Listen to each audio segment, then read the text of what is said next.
মদিনাতে আউস আর খাজরাজ গোত্রের যুদ্ধ 120 বছরের কয় বছর? কেউ থামাতে পারে না। রক্ত হয়ে আল্লাহ হাবিব সাল্লাল্লাহু আলাইহি ওয়াসাল্লাম থেকে মদিনায় এসে 7 দিনের ব্যবধানে 20 বছরের যুদ্ধ থামাইয়ে দিলেন। এতদিন এই গোত্রের সাথে এই গোত্রের বিয়ে নাই, এই গোত্রের লোকের সাথে এই গোত্রের অর্থনৈতিক লেনদেন নাই। বিশ্বনবী যখন আউস খাজরাজের যুদ্ধ থামিয়ে দিলে মদিনাতে আনন্দের ধুম পড়ে গেল। উৎসবের ধুম পড়ে গেল। সব ভাইরা নেতা হইলে এরকম নেতা হইতো, কোনো মারামারি থাকতে পারবে না সমাজে। চিল্লা এখন ঠিক কিনা? নেতা আসলেই সমাধান, নেতা আসলে সহিহ বুখারীতে একটা কিতাব আছে, কিতাবুস সুলহ, মীমাংসা অধ্যায়। একটা বাব আছে, বাব কওলিল ইমামি লিআসহাবিহি ইযহাবু বিনা তুসলিহ বাইনাহুম। ইমাম সাহেবের এই কথা যে আমাদেরকে নিয়ে যে ভাবনা মিলায় না, এটা আল্লাহর রাসূলের একটা বিখ্যাত ডায়ালগটা কি খেয়াল করে শুনতে। যুদ্ধ মারামারি আর ঝগড়া শুনলে আল্লাহ রাসূল সাল্লাল্লাহু আলাইহি ওয়াসাল্লাম বলতেন ইযহাবু বিনা তুসলিহ বাইনাহুম, আমরা নিয়ে যাও, আমরা মিলাই দেব। মারামারি দেখলে বিশ্বনবী মিলাই দিতেন। আল্লাহ হাবিব সাল্লাল্লাহু আলাইহি ওয়াসাল্লাম বলতেন আদা মুখবিরুকুম বিআফদালি দারাজাতিন মিনাস সালাতি ওয়াস সিয়াম ওয়ান নুসুক, রোজা নামাজ সালাতের চেয়ে বড় একটা সওয়াবের কাজ আছে, ওটা কি আমি তোমাদের বলবো না? সাহাবারা বললেন সেটা আবার কি? বিশ্বনবী বললেন ইসলাহু যাতিল বাইন, দুইজন ঝগড়া করতেছে, তুমি ঝগড়া না লাগায় দিয়ে মিলাই দিবা, এর চেয়ে ভালো কাজ হয় না। ধরে ঠিক কিনা? সবচেয়ে শ্রেষ্ঠ কাজ নোয়াখালীতে আগুন লাগলে তারা কি দিয়ে দিবা? কি দিতে হয়? অনেকে জায়গায় তেল না বলতেছে কি ডালবেন কি, অনেকে ডালে কি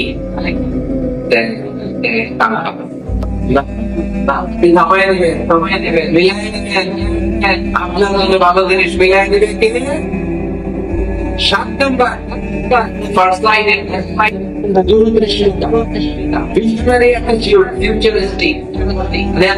নেতা অনেক দূর দেখতে পায়, তিনি দূরদর্শী। কর্মী যত দূর দেখে, নেতাও যদি তত দূর দেখে, দেশ চলবে। কথা বলে কর্মী যদি দেখে 500 মিটার, নেতার দেখতে হবে কয় মিটার? 1000 মিটার। কর্মী যদি দেখতে পায় 1000 মিটার, নেতার দেখতে হবে কয় হাজার মিটার? 2000 মিটার। নেতা হবে ফিউচারিস্টিক, ভিশনারি, স্বপ্নবাজ, স্বপ্নচারী। নেতাকে স্বপ্ন দেখতে হয়, ওই স্বপ্ন জাতিকে দেখাতে হয়। চিন্তা করে ঠিক স্বপ্নের সমান বড়। আপনি কত বড় আপনার স্বপ্ন শুনলে বোঝা যাবে। স্বপ্ন সেটা না যেটা মানুষ ঘুমিয়ে দেখে, স্বপ্ন সেটা যেটা অর্জনের আকাঙ্ক্ষা মানুষকে ঘুমাতে দেয় না। আল্লাহ হাবিব সাল্লাল্লাহু আলাইহি ওয়াসাল্লাম স্বপ্ন দেখিয়েছেন সাহাবাদের। বিশ্ব বিজয়ের স্বপ্ন, ইসলামের বিজয়ী শক্তি হিসেবে দেখার স্বপ্ন। চিল্লা করে ঠিক আল্লাহ হাবিব বললেন ইন্নাল্লাহ জাওয়ানি আল-আরদা ফারাআইতু মাশারিকাহা ওয়া মাগারিবাহা। আল্লাহ তাআলা গোটা বিশ্বটাকে ছোট্ট করে আমার সামনে দেখিয়েছে। আমি ফুটবলের সাইজের এই পৃথিবীর পাশ্চাত্য ডানে বায়ে সামনে পেছনে সবটাই দেখেছি।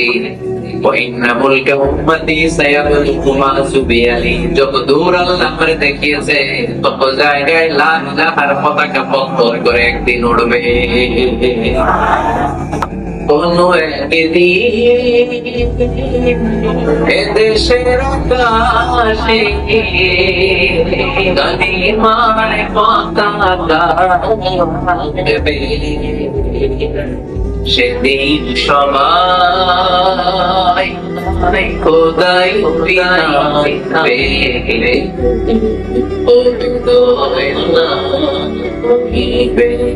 এটাই আমাদের স্বপ্ন। চিল্লায় মানে ঠিক স্বপ্ন দেখতে জানতে হয়। সন্ধি 1400 সাহাবা নিয়ে বিশ্বনবী মক্কা ভ্রমণ করতে কাফেররা বলতো go back about turn, ফিরে যাও হবে। আল্লাহ অনুরোধ করলেন, দাও না, আমরা নিয়োগ করে এসেছি। এজার আর রেজা পড়ে কাফেররা বলেন না, আগামী বছর এই বছর হবে না, চুক্তি করো, চুক্তি করো। চুক্তির মধ্যে লেখা হলো না খোদা আলাইহি মুহাম্মাদুর রাসূলুল্লাহ, ঠিক আছে, চুক্তি 10 বছরের মুহাম্মদ রাসূলুল্লাহ ইসলামের পক্ষ থেকে চুক্তি। কাফেররা বলে না, আমরা তো তোমার রাসূলুল্লাহ মানি না। তোমার রাসূলুল্লাহ মানলে তোমার সাদাত না আলা শাই, তোমার সাথে কোনো ঝগড়াই নেই, রাসূলুল্লাহ কাটো। সাহাবীরা তেড়ে উঠলেন, ওমর ফারুক বললেন, আমার সামনে কথা বল, কথা বল। সুহাইল ইবনে আমির তোর জিহ্বাটা আমি টেনে ছেড়ে ফেলবো, সাবধান। আমার নবী শেষ, নবী শেষ রাসূল মুহাম্মদ রাসূলুল্লাহ কাটার ক্ষমতা কারো নাই। আমি ওমর বেঁচে থাকলে কেউ কাটতে পারবে না। বিষ্ণু বললেন, ওমর সরে যাও, কেটে দাও, কেটে দাও। সুবহানাল্লাহ বলবেন না? মুহাম্মদ রাসূলুল্লাহ কাফেররা মানে কাফেররা কয় তুমি লেখো মুহাম্মদ ইবনে আব্দুল্লাহ, আব্দুল্লাহর বেটা মুহাম্মদ। কারণ মুহাম্মদ রাসূলুল্লাহ যদি এই সন্ধিতে থাকে, চুক্তিটার নিচে আমরা সিগনেচার করি, তার মানে এটাই প্রমাণ হয়ে যায় আমি তোমাকে রাসূল বলে মানি। বলে আমরা কাফের তোমাকে রাসূল বলে মেনে নিয়েছি না, তোমার রাসূল বলে না হলে তো খেলা এখানেই শেষ। রাসূলুল্লাহ লেখা যাবে না, লিখতে হবে আব্দুল্লাহ বেটা মুহাম্মদ। কোন সাহাবারা রাজি হয় না, রাজি হয় না। কথা শুনতেছেন? সাহাবারা বলে বক্তব্য যুদ্ধ হবে, আমার নবীর নামের পরে রাসূলুল্লাহ লিখতেই হবে। বিশ্বনবী বলেন কেটে দাও, কেটে দাও। কারণ সাহাবারা দেখতেছে এতটুকু, বিশ্বনবী দেখে বিশ্বনবী অন্য প্ল্যানে একাচ্ছেন। বিশ্বনবী ভাবলেন 10 বছরের যুদ্ধ বিরতি যদি হয়ে যায়, আমি আমার লোকদেরকে ঠিক করবো। আমি তারবিয়া, তাকলিদ, তাহজিব, তামাদ্দুন দিয়ে মদিনাটাকে একটা কল্যাণ রাষ্ট্রে পরিণত করবো। আমি আমার ফোর্সকে সাজাবো, আমি আমার সাহাবাদেরকে প্রশিক্ষিত করবো। এই 10 বছরের ব্যবধানে আমি গোটা বিশ্বকে ঝাঁকি মেরে কাঁপিয়ে দেবো, কাঁপিয়ে দেবো। কিন্তু সাহাবারা পরে আছে রাসূলুল্লাহর মধ্যে, সাহাবারা পরে আছে কই? সাহাবারা এর চেয়ে বেশি ভাবতে পারতেছে না। সাহাবারা বলে রাসূলুল্লাহ কাটা যাবে, বিষ্ণু বলেন কেটে দাও। তার মানে নেতার কর্মী যদি দেখে 500 মিটার, নেতার দেখতে হবে 1000 মিটার, কিনলে আবার ঠিক না। নেতার নয়নিকে বুনিয়নি, leader should be very strategic, strategic. নেতাকে কৌশলী হতে হয়, কৌশল না জানলে উনি নেতা হতে পারে, হতে পারে। বলেন ডিপ্লোম্যাটিক কোয়ালিটি, কূটনীতি যদি না জানা থাকে, নেতা হইতে পারবে? হইতে পারবে। আল্লাহর হাবিব সাল্লাল্লাহু আলাইহি ওয়াসাল্লামের মতো বড় কূটনীতিবিদ পৃথিবী দেখেছে? দেখেছে। কথা কম নাকি? দেখেন কি ধরনের স্ট্র্যাটেজি আমার নবী ফলো করতেন। আমার নবী যদি যুদ্ধ করতে কোথাও যেতেন, অ্যাটাক করবেন ডান দিকে, অ্যাটাক করবেন কোন দিকে? কোন দিকে? খায়বার অ্যাটাক করবেন, খায়বার ডানে। বিষ্ণু বের হতেন মদিনার বাম দিক দিয়ে, বাম দিক। যাবেন কই? যাবেন কই? ডানে। আওয়াজ করে বলেন, যাবে কই? এই যে মদিনা থেকে বের হইতে কোন দিক দিয়ে? বাম দিক দিয়ে। লোকেশন আর ডাইরেকশন কখনো কারোর সাথে শেয়ার করতেন না। উনি কই যাচ্ছেন কেউ বুঝতো না, কেউ বুঝতো না। বাম দিক দিয়ে বের হয়ে অনেক ঘুরে টান দিকে। সুবহানাল্লাহ পড়বেন না? অ্যাটাক করার সময় 3টা অপশন দিতে, choose any of the options. যে বলতেন নাম্বার 1 আসলিম তাসলাম, ইসলাম মানো, ভাই ভাই আমার হৃদয়ে চলে আসো, তোমরাও ভাই আমরাও ভাই, দুনিয়া তো শান্তি, আখিরাত তো শান্তি। এটা যদি ভালো না লাগে, option 2 you pay the tax, we providing the security. তোমরা ট্যাক্স দিবা, আমরা তোমাদের সিকিউরিটি দেব। ইবতুনা আল জিজিয়াতা আন ইয়াদিন ওয়া হুম সাগিরুন, তোমরা জিজিয়া দিবা, আমরা সিকিউরিটি। প্রথম অপশন মুসলমান হইলে না, আমাদের ভাই হইলে না। দ্বিতীয় অপশন ট্যাক্স দিবা না, কাফির থাকতে মনে চায় থাকো, খ্রিস্টান থাকো, ইহুদি থাকো, ধর্মান্তরিত হওয়া লাগবে না, খালি ট্যাক্স দিবা, ওইটাও ভালো লাগে না। 3 নাম্বার অপশন হচ্ছে the sword will decide what gonna happen among us, তলোয়ার ফয়সালা করবে এখন কি হবে। সুবহানাল্লাহ বলবেন না? প্রথমেই যে কোথাও অ্যাটাক করতে বিশ্বনবী সবসময় ডিফেন্সিভ মোডে থাকতেন, আক্রমণ করা হলে ধৈর্য ধারণ করতে হয়। ধৈর্যের সীমা যখন ছাড়িয়ে যেত, তখন বিশ্বনবী হাত তুলতেন, চিল্লে বলে ঠিক না। যুদ্ধের ময়দানেও যখন সেনাপতি পাঠাতেন, বলতেন নারীদের গায়ে হাত তোলো, গায়ে হাত তোলো, বৃদ্ধাদেরকে মেরো না, শিশুদেরকে মেরো না, ওই এলাকার পাত্রীদের গায়ে হাত তোলো না, ওই এলাকার গবাদি পশুগুলোকে হত্যা করো না, ধ্বংস করো না।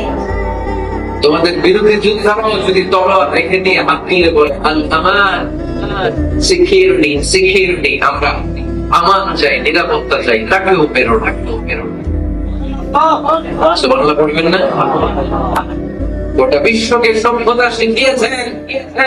মক্কা বিজয়ের পরে গণধর্ষণ করেননি, গ্রামকে গ্রাম তিনি জানালেন তাই হাজার হাজার লক্ষ লক্ষ সৈনিককে একমাত্র নিয়ে ক্ষমার ঘোষণা দিয়েছেন। চিল্লায় বলেন ঠিক কিনা?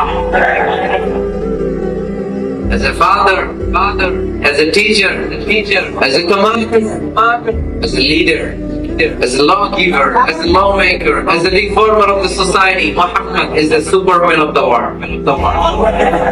আওয়াজ করে পড়তে হবে। কূটনীতি কারে বলে? ডিপ্লোমেসি কারে বলে? স্ট্র্যাটেজি অ্যাটিটিউড কারে বলে?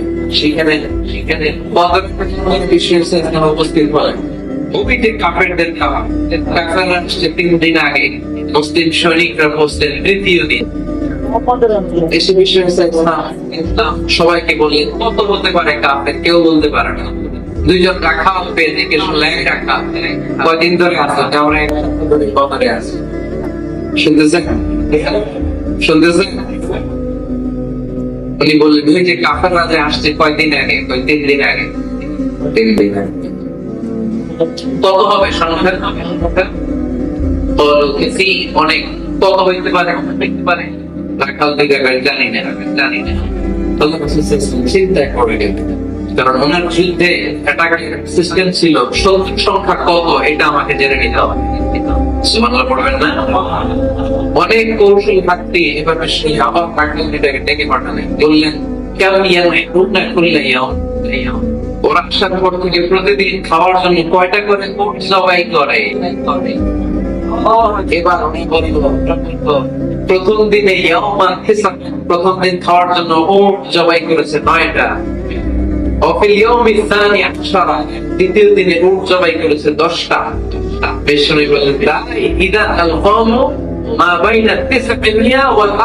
তাহলে কাফিররা 900 থেকে 1000 নিতে হবে। কত ছিল কাফেরের সংখ্যা? বদরের যুদ্ধে কাফেরের সংখ্যা ছিল কত? 1000। কিভাবে নমুনা দেখে আলামত সংগ্রহ করতে? ওরা কয়টা উট জবাই করেছে 2 দিনে? প্রথম দিন 9টা, দ্বিতীয় দিন 10টা। বিষ্ণুবী হিসাব মিলায় ফেললেন যোগ বিয়োগ দিয়ে, কাফেরের সংখ্যা 900 থেকে 1000 মধ্যে। হিসাব করে দেখা গেল 1000 সৈনিক এসেছিল সেই বদরের যুদ্ধে। চিল্লায় বলো আল্লাহ। আমরা যদি আল্লাহ রাসূল সাল্লাল্লাহু আলাইহি ওয়াসাল্লামের জীবনী নিয়ে তাকাই তাহলে দেখব উনি আগে কাজ করেছেন। এটা হয়েছে অনেক পরে।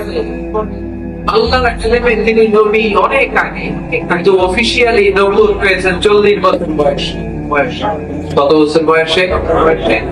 40 বছর বয়সে হেরাগুনাতে সূরাতুল আলাকের প্রথম 5 আয়াত নাযিল হলো। ইকরা বিসমি রাব্বিকাল্লাযী খালাক।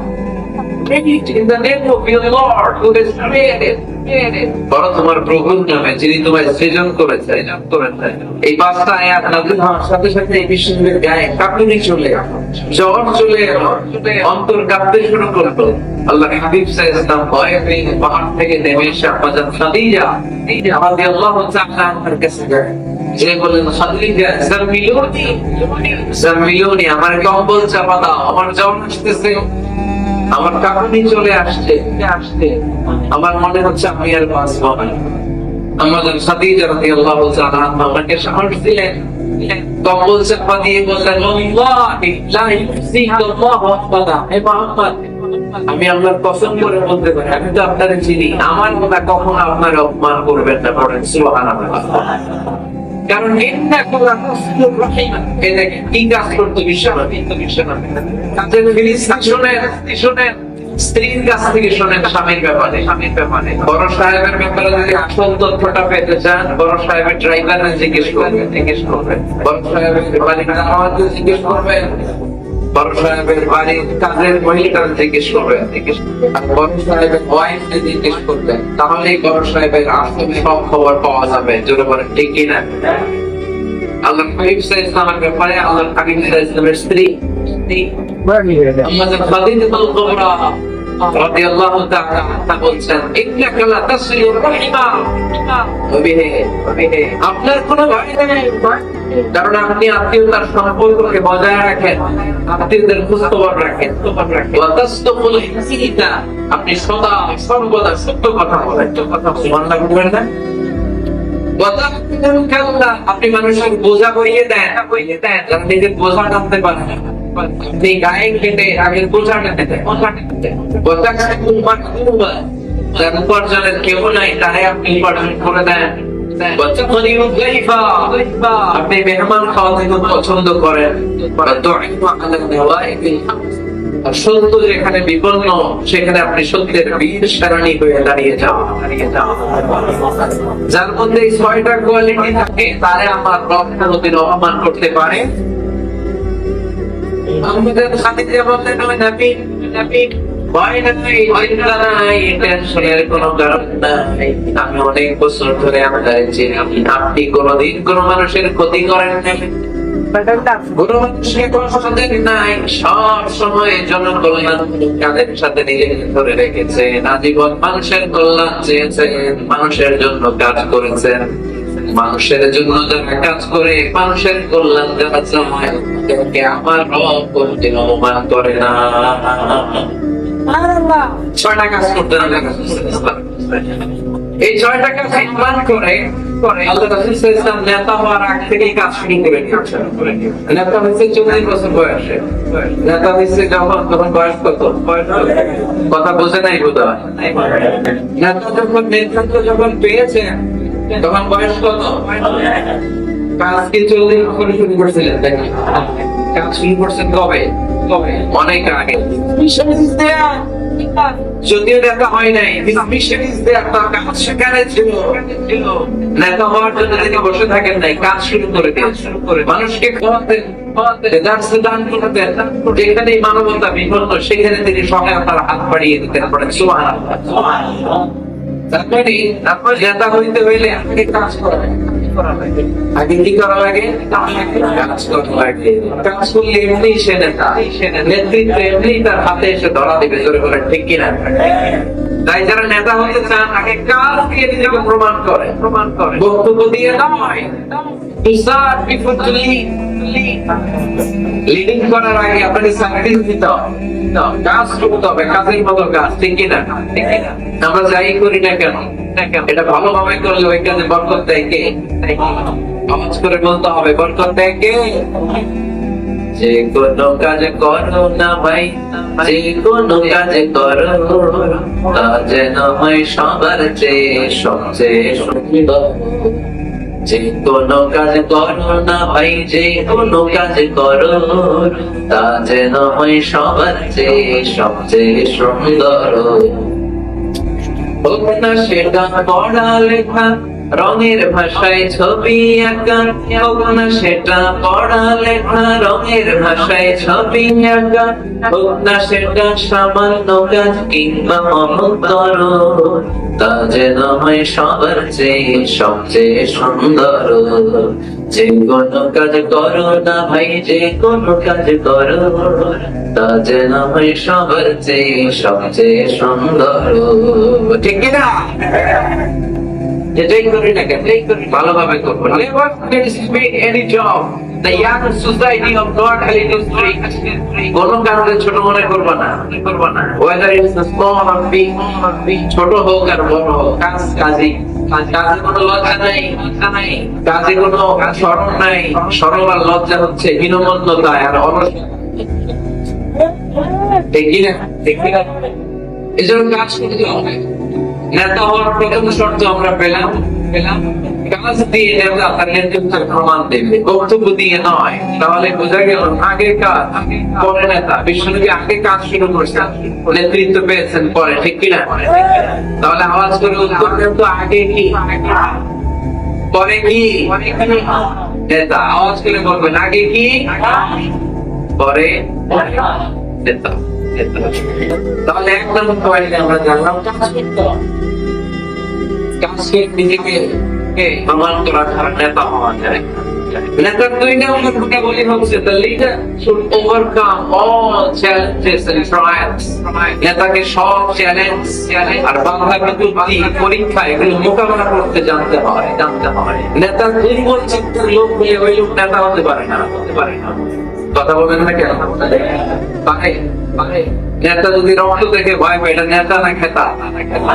হ্যাঁ, সাহসী হতে হয় না তাকে। বাধা বিপত্তি পরীক্ষার পাহাড়কে দিয়ে নেতাকে সামনে চলে যেতে হয়। কারণ নেতা সবসময় জানে রাত্রি যখন গভীর হয়, অন্ধকার অমানিসা ভেদ করে সুখে সাদিক হয়। গর্ভবতী নারীর পেটের ব্যথা হয়তো বাড়তে থাকে, নতুন মেহমান আগমনের সময় ঘটাতে থাকে। মুমিনদের জীবনে বাধা বিপত্তি পরীক্ষা যত বাড়তে থাকে, মুমিনদের বিজয়ের সময় সামনে আসতে থাকে। এটা বাধা বিপত্তি নেতাকে নাড়াতে পারে না, কারণ নেতা অনড়। নেতা কত কিছুতে টরে না, নেতা অটল।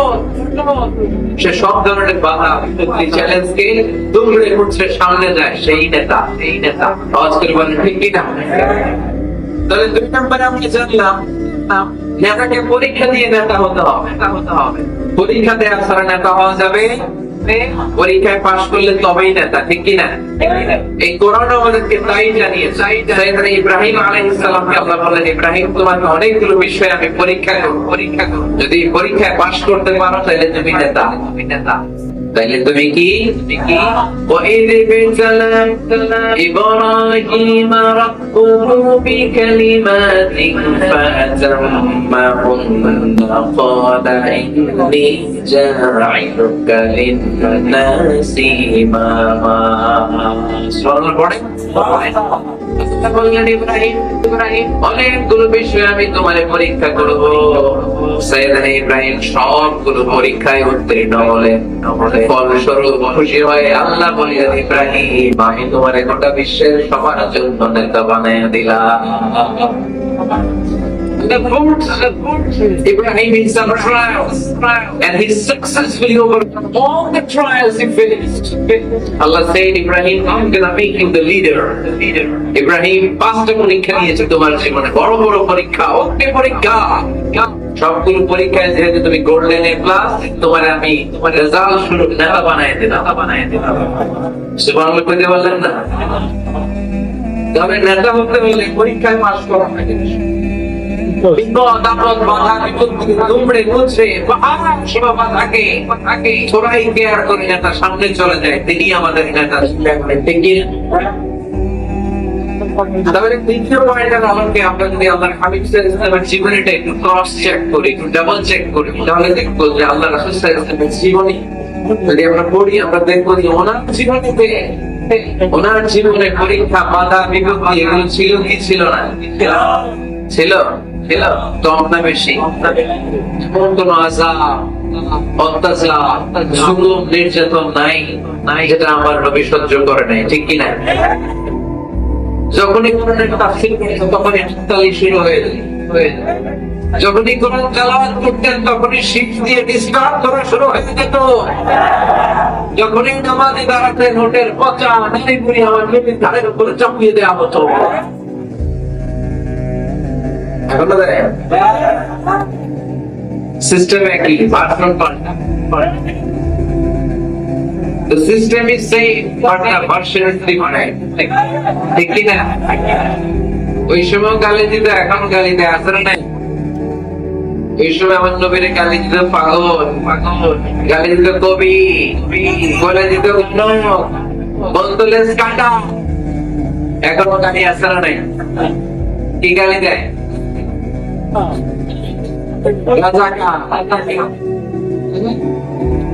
রাজাকালের লিস্ট নিয়েও কিলাকিলি এদেশে আপনার নেই তো গালি আসছে, এখনো দেয়। তবে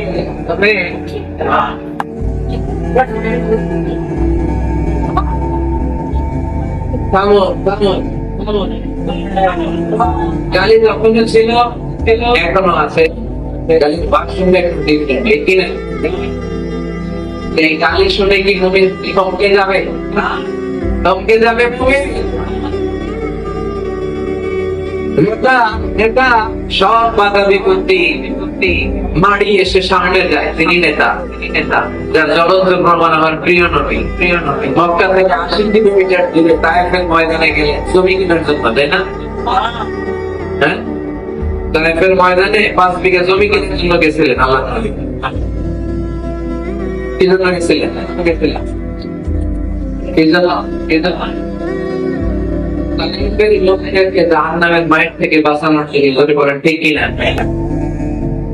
খেয়ে না খেয়ে দিন প্রচারের কাজে নিজেকে দিয়েছ বিলিয়ে, কাফের কাফিররা চিনিও না সে আলো, ছেলেদের পিছনে চলে দিয়ে পাথরের আঘাতে কত বিপদ হয়ে সারা শরীর থেকে রক্ত ঝরে পড়ে রাসূল।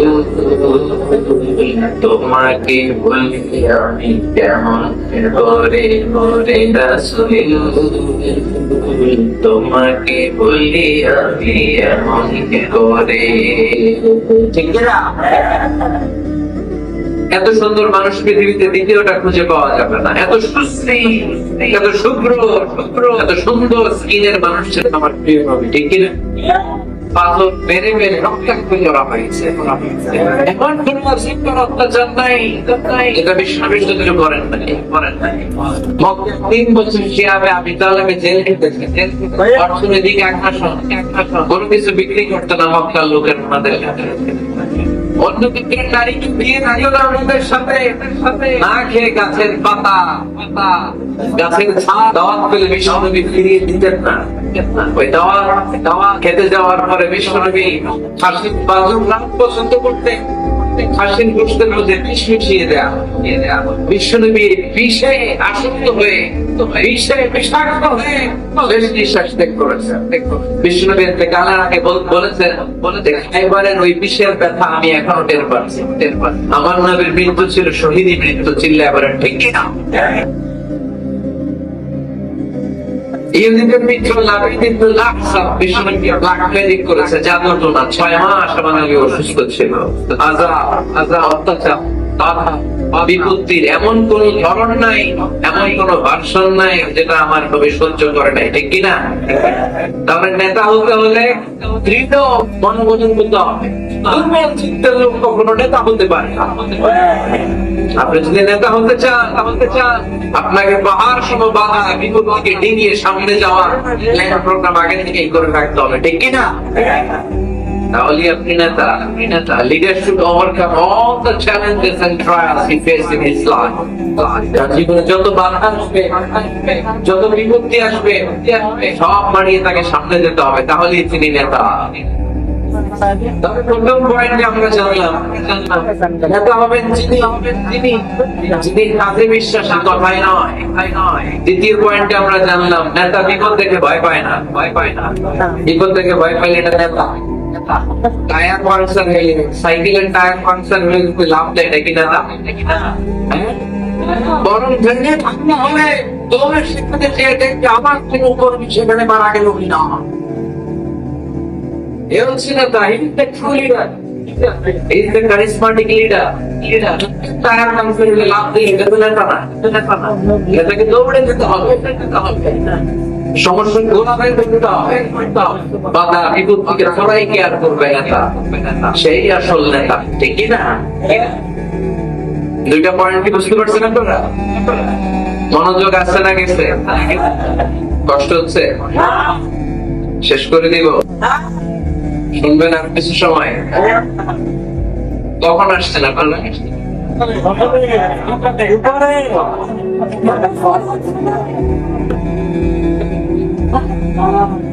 দুপুর 2টা। এত আগে কেন? দেখা বলা যায় না? আল্লাহ আমার ভাইদেরকে তুমি কবুল করো। আজকের এই জলসাটা আমাদের নাজাতের ওয়াসিলা বানাও। নেতা হওয়ার 3 নম্বর গুণ হচ্ছে এলোকোয়েন্স, কথা বলতে জানা লাগবে। কথা বলতে না পারলে নেতা হতে পারবে? কথা বলেন। নেতা হইলে ভাষণ দিতে জানা লাগে। নেতা যদি মাইক ধরার পরে হাঁটু চাপে, এটা কি নেতা? এটা কি? এটা নেতা না। আচ্ছা ঠিক আছে। তো নেতা জানতে হয়, বক্তব্য জানতে হয়। স্বাধীনতার স্থপতি বঙ্গবন্ধু শেখ মুজিবুর রহমান 7ই মার্চের ভাষণ দিয়েছিলেন রেসকোর্সের ময়দানে। ওই ভাষণ আজও কানে বাজে, ঠিক কিনা? এবারের সংগ্রাম মুক্তির সংগ্রাম, এবারের সংগ্রাম মৃত্যু যখন দিয়েছি এদেশের মানুষকে মুক্ত করে ছাড়বো ইনশাআল্লাহ। আমার নেতা আমাদেরকে ইনশাআল্লাহ শিখাই গেছে, চিল্লাই কোন, ঠিক কিনা? এজন্য ইনশাআল্লাহর বিরুদ্ধে যদি কেউ কথা বলে ওর সাথে আমাদের কোনো সম্পর্ক নাই, ঠিক না? ইনশাআল্লাহ, ইনশাআল্লাহর উপর ভিত্তি করে স্বাধীনতা যুদ্ধ শুরু হয়েছে। তাহলে দেখেন, উনি ইন্তেকাল করলো কোন সালে? কত বছর হইল?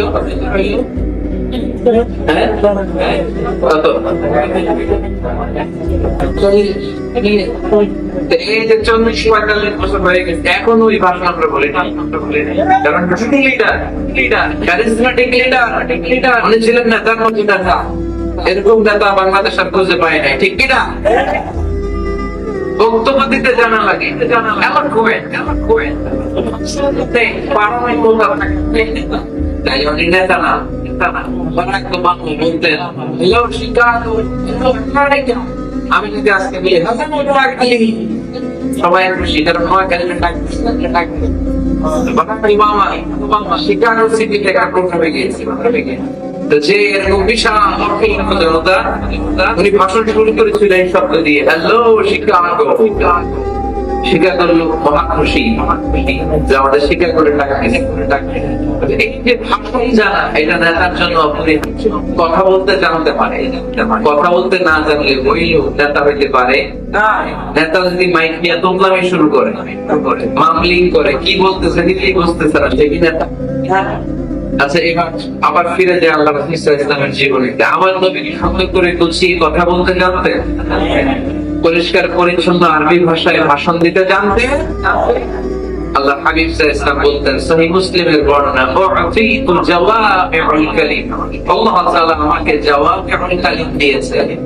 জাওয়ামিউল কালিম মানে কথা কম, অর্থ বেশি, বুঝায় বেশি। সুবহানাল্লাহ পড়বেন না?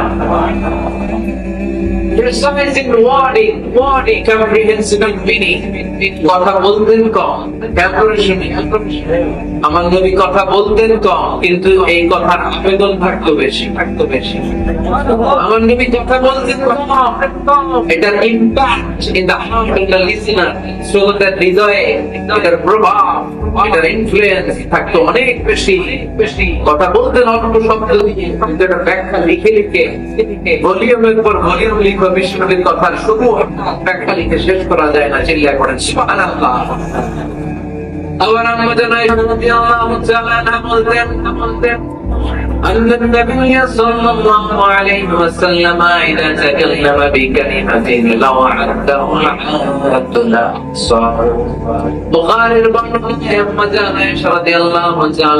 বলেন, বিশ্বনবী কঠিন কালে তোমাদের মতো করে তাড়াহুড়ো করে কথা বলতেন না। আমার নবী যখন কথা বলতেন, কেউ চাইলে বিশ্বনবী কয়টা কথা বলেছেন গুনে রাখতে পারতো। এত পরিচ্ছন্ন আপনি ভাষায় ভাষণ দিতেন, আল্লাহ নবী কয়টা বাক্য বলেছেন গোনা যেত, কয়টা শব্দ ছিল এই ভাষণে গোনা যেত, কয়টা স্ত্রী ব্যবহার করেছেন সেটাও গোনা যেত। জরুরি কথা 3 বার বলতেন। কয়বার? আত-তাকওয়া হাহুনা, আত-তাকওয়া হাহুনা, আত-তাকওয়া হাহুনা, ويشير إلى صدره 3 مرات। তাকওয়া ওয়াজ দিন করতেন, ওই দিন বলতেন তাকওয়া এখানে, তাকওয়া এখানে, তাকওয়া এখানে। নাকি বলছেন আত-তাকওয়া হাহুনা, আত-তাকওয়া হাহুনা, আত-তাকওয়া হাহুনা। তাকওয়া কোথায়? হৃদয়ে। চিল্লায় বলতে হবে মুসলমান, তাকওয়া কোথায়? 3 বার। يتكلم بكلام طيب فصل يتحفظ من حوله এত স্পষ্ট থেমে থেমে কেটে কেটে কথা বলতেন, এক বাক্য শেষ আরেক বাক্য, ওই বাক্য শেষ আরেক বাক্য ধরতেন। এটা আল্লাহ রাসূল সাল্লাল্লাহু আলাইহি ওয়াসাল্লামের আশেপাশে যারা বসা তারা সকলেই কথাগুলো মুখস্থ রাখতে পারে। সুবহানাল্লাহ, আসতে পড়েন। এত সুস্পষ্ট, এত চমৎকার ভাষা আল্লাহ কথা বলতেন। মাঝে মাঝে আমার ভাষা দিতেন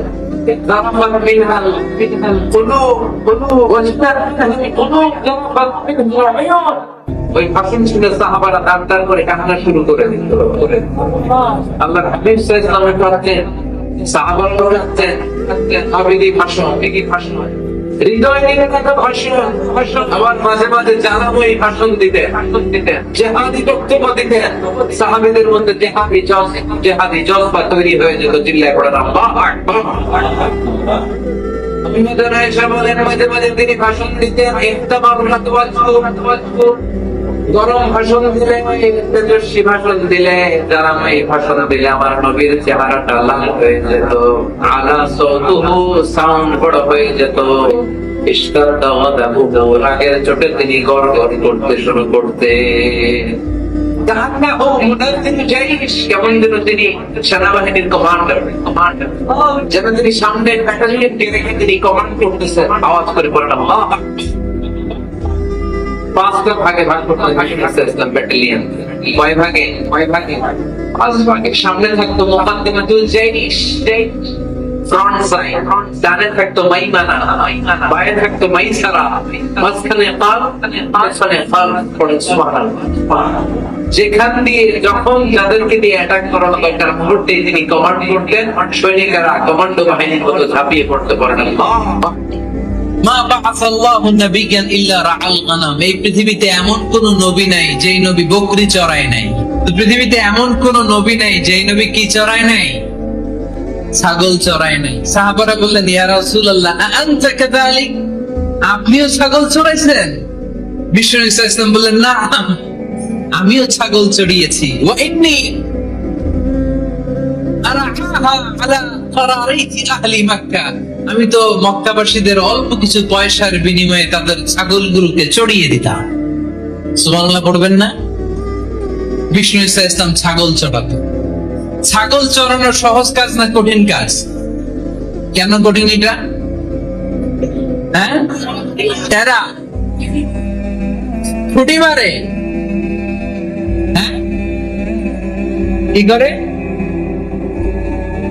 বসে থাকতে হয়। তো ছাগল যারা পালে তারা জানে ছাগল পালা কত কষ্ট। ওরে ডানে টান দিলে ও কই যায়?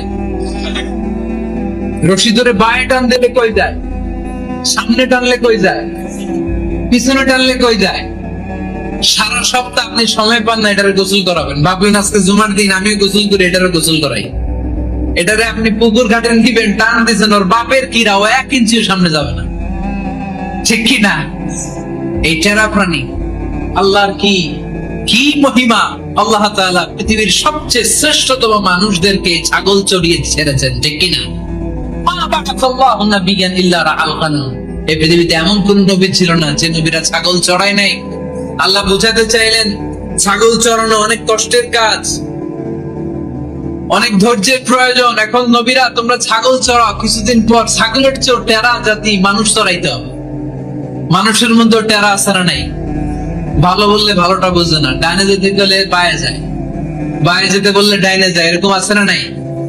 সম্মানিত ভাইরা, সমস্ত আম্বিয়া আলাইহিমুস সালাম ওনারা কর্মঠ ছিলেন। সাইয়েদনা আদম আলাইহিস সালাম নিজ হাতে চারা গাছ রোপণ করে চাষাবাদের কাজ করেছেন। সুবহানাল্লাহ পড়েন। সাইয়েদনা ইব্রাহিম আলাইহিস সালাম চাষাবাদের কাজ করেছেন। সাইয়েদনা দাউদ আলাইহিস সালাম নিজ হাতে যুদ্ধের জন্য যে পোশাক পরতে হয়, যেটা পরলে গায়ের মধ্যে ছুরি মারলেও ঢুকে না, ওই শিরস্ত্রাণ বানিয়েছেন, নিজ হাতে তলোয়ার বানিয়েছেন। সুবহানাল্লাহ পড়েন। সাইয়েদনা মুসা আলাইহিস সালাম ছাগল চড়িয়েছেন। সাইয়েদনা মুসা আলাইহিস সালামের মেজাজ নরম না গরম? নবীদের মধ্যে সবচেয়ে বেশি মেজাজওয়ালা নবী ছিলেন মুসা আলাইহিস সালাম। উনিও 8 থেকে 10 বছর সাইয়েদনা শুআয়ব আলাইহিস সালামের এরিয়াতে ছাগল চড়িয়েছেন। চিল্লায় বলেন সুবহানাল্লাহ। এজন্য নবীরা যেহেতু কাজ করেছেন, কর্মঠ ছিলেন, আমরাও কর্মঠ হব, ঠিক কিনা? সাহাবারাও কর্মঠ ছিলেন, বিশ্বনবীর সাহাবারাও ব্যবসা করতেন। সাইয়েদনা আবু বকরের বিশাল ব্যবসা প্রতিষ্ঠান ছিল। সুবহানাল্লাহ পড়েন। আপনারা হজ উমরা করেছেন কে কে দেখি? করছেন? মাশাআল্লাহ। যারা করেন আল্লাহ তাদেরকে আল্লাহর ঘর জিয়ারতের তুমি নসিব করো।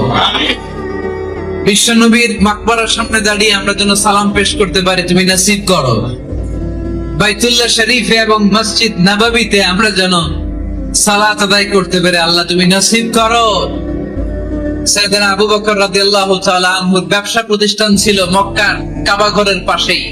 উনার ব্যবসা প্রতিষ্ঠানগুলো যেখানে ছিল ঠিক ওইখানে সৌদি সরকার এখন শপিং মল বানিয়ে দিয়েছে, মসজিদ আবু বকর।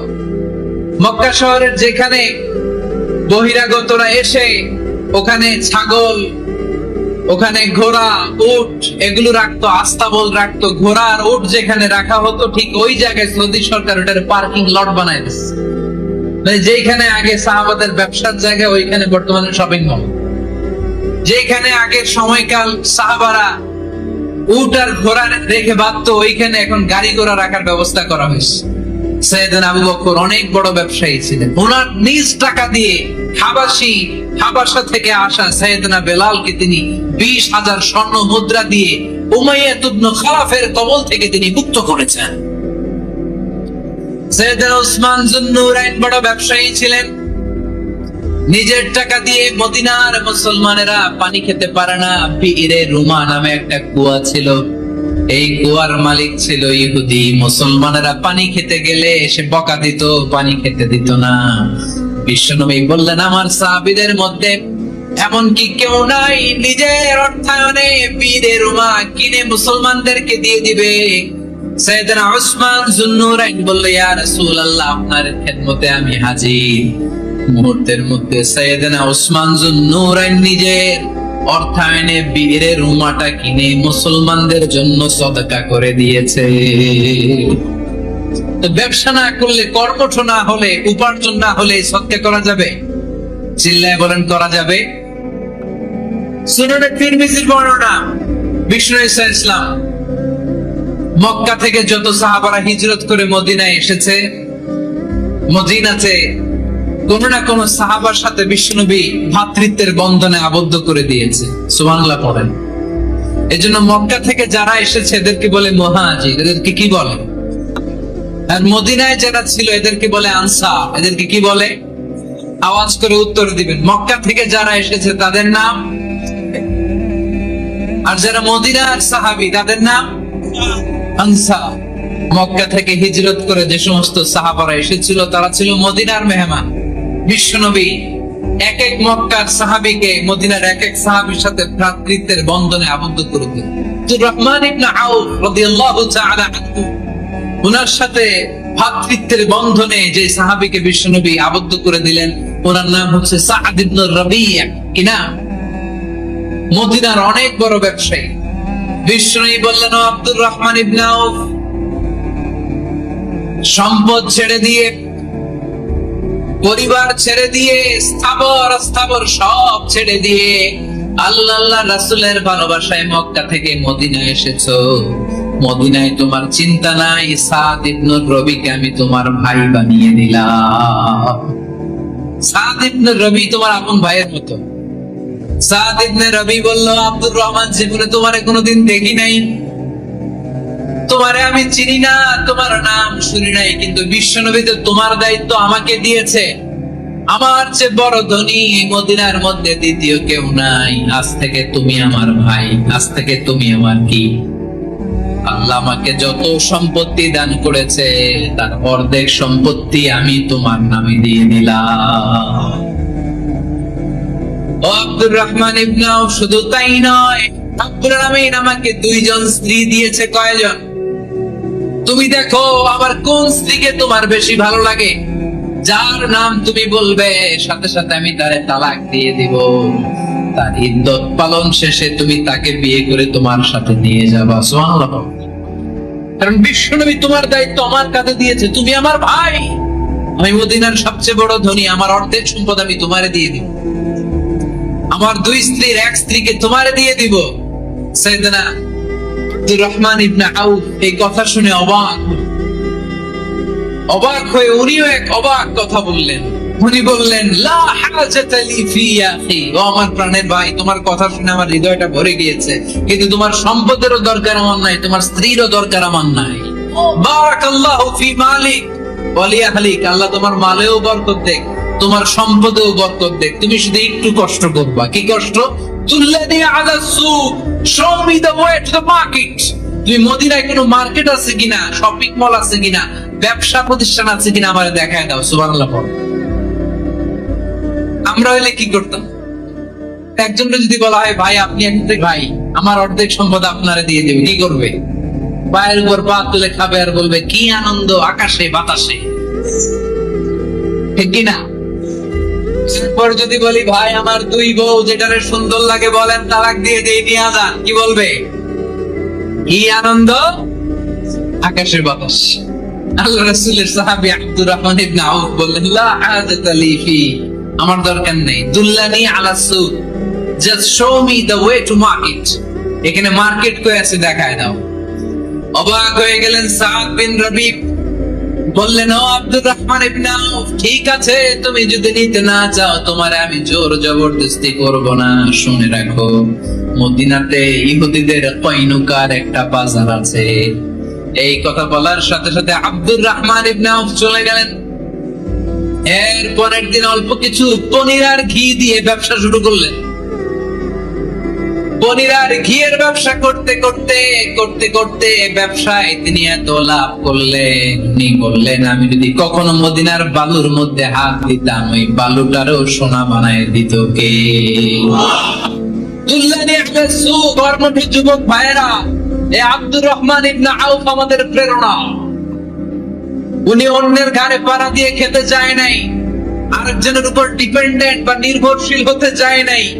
তিনি স্বাবলম্বী হওয়ার শিক্ষা, লেসন কিয়ামত পর্যন্ত গোটা বিশ্বের যুবকদের জন্য রেখে গিয়েছে। চিল্লায় বলো ঠিক কিনা? দুল্লানি আলা সুক, show me the way to market.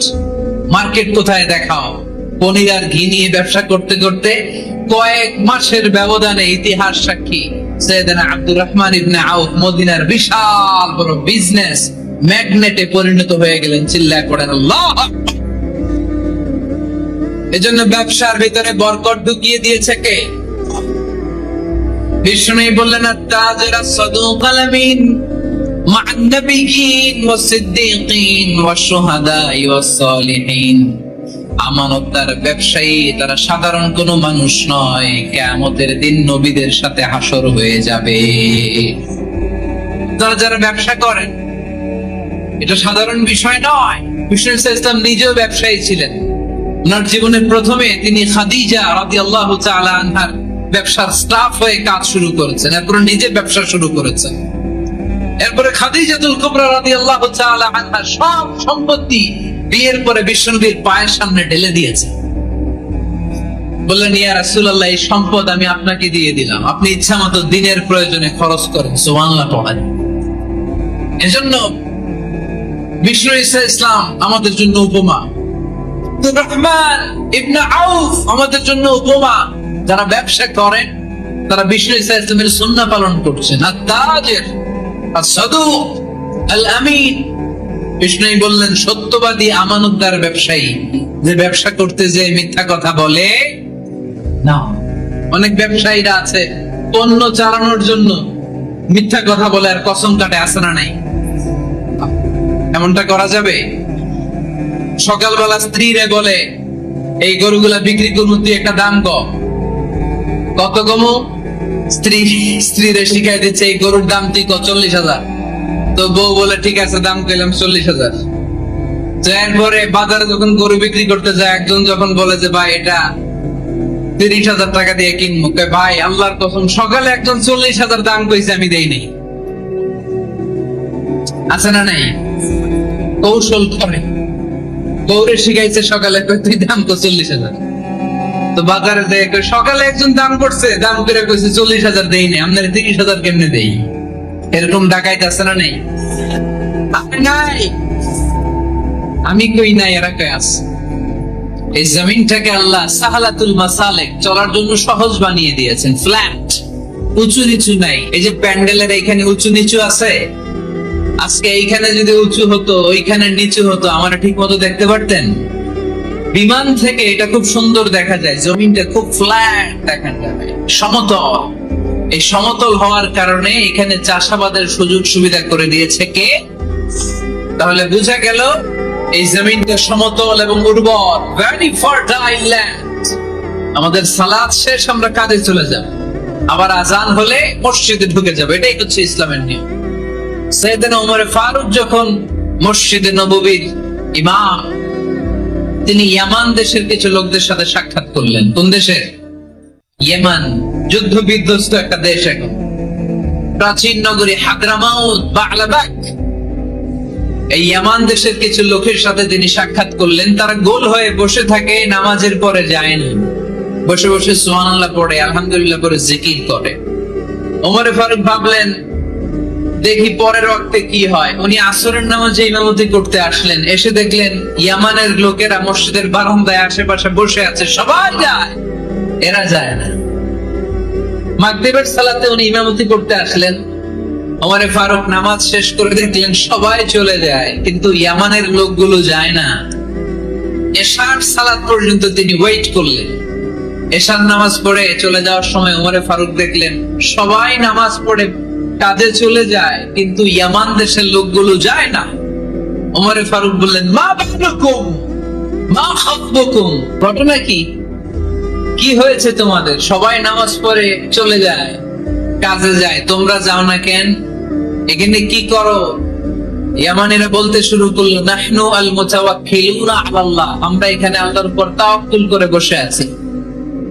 Omar Faruk অবাক হলেন, আনতুম আল মুতাওয়াক্কিলুনা ফিল্লাহ, তোমরা আল্লাহর উপর তাওয়াক্কুল করে বসে আছো? তো এই যে সারাটা দিন খাপটি মেরে এখানে বসে থাকলে তোমাদের খাবার আসে কোত্থেকে? উপার্জন হয় কি করে? ইনকাম আসে কোত্থেকে? রুজি রুটি হয় কোত্থেকে? ইয়ামানি লোকগুলো বললো, আমরা এখানে বসে বসে জিকির করি, তেলাওয়াত করি, বুজুর্গের মতো বসে থাকি, আমাদের বুজুর্গিয়া জিকির দেখে আশেপাশের লোকেরা এসে আমাদেরকে খাবার দিয়ে যায়। ওমর ফারুক বললেন, সর্বনাশ, তাইলে তো তোমরা আল মুতাওয়াক্কিলুনা ফিল্লাহ নও, তোমরা হচ্ছে আল মুতাওয়াক্কিলুনা আলা বা'দিকুম বা'দা, একে অপরের উপর নির্ভরশীল। যারা প্লেটে করে খাবার নিয়ে আসে তোমরা তাদের উপর তাওয়াক্কুল করছো, কারণ তারা যদি প্লেট ভরে খাবার নিয়ে আসে তোমাদের পেটে কোনো দানা পানি পড়বে না। তোমরা আল্লাহর উপর মুতাওয়াক্কিলুনা আলাল্লাহ নও, তোমাদের সাধ্যের সবটুকু করার পরে তারপরে তোমরা তাওয়াক্কুল করবে। কি সুন্দর ইসলাম! এক সাহাবী বললেন, ইয়া রাসূলুল্লাহ, আমি উটে চড়ে এসেছি, তো আপনি তো আমাদেরকে তাওয়াক্কুলের ওয়াজ করেছেন, আমি উটের রশিটা গাছের মধ্যে না বেঁধে যদি শুয়ে থেকে আল্লাহর উপর তাওয়াক্কুল করি, ওটটা থাকবে না? বিষ্ণু বললেন, না, তোমার ওট থাকবে না, আগে রশি দিয়ে ওটটা বাঁধো, কে আকিলহা সুম্মা তাওয়াক্কাল আলাল্লাহ, আগে টাইট করে রশি দিয়ে গাছের সাথে উটের রশিটা বাঁধো, এরপর আল্লাহর উপর তাওয়াক্কুল করো। এটার নাম তাওয়াক্কুল। চিল্লায় বলেন ঠিক কি না? আপনার পার্টটা আপনার করতে হবে, আপনার যে রোল, এই রোলটা প্লে করতে হবে। আপনার সর্বোচ্চটুকু করার পরে আমরা তাওয়াক্কুল করি একজনের উপর। চিল্লায় বলেন তিনি কে?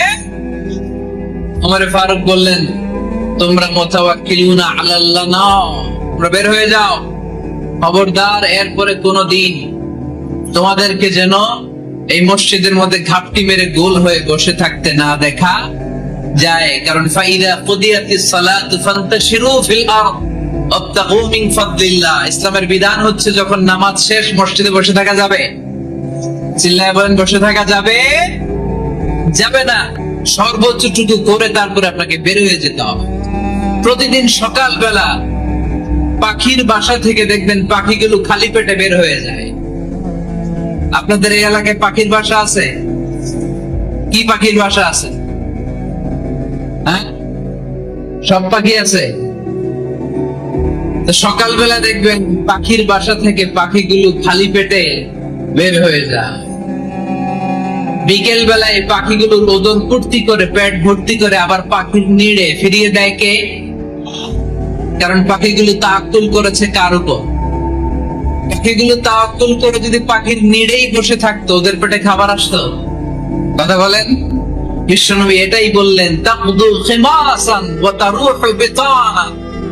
তোমরা যদি পাখির মতো তাওয়াক্কুল করো, মানে আল্লাহর উপর তাওয়াক্কুল করে জমিনে বের হয়ে যাও, তোমাদেরও রিজিকের দায়িত্ব নিয়ে নিবে কে?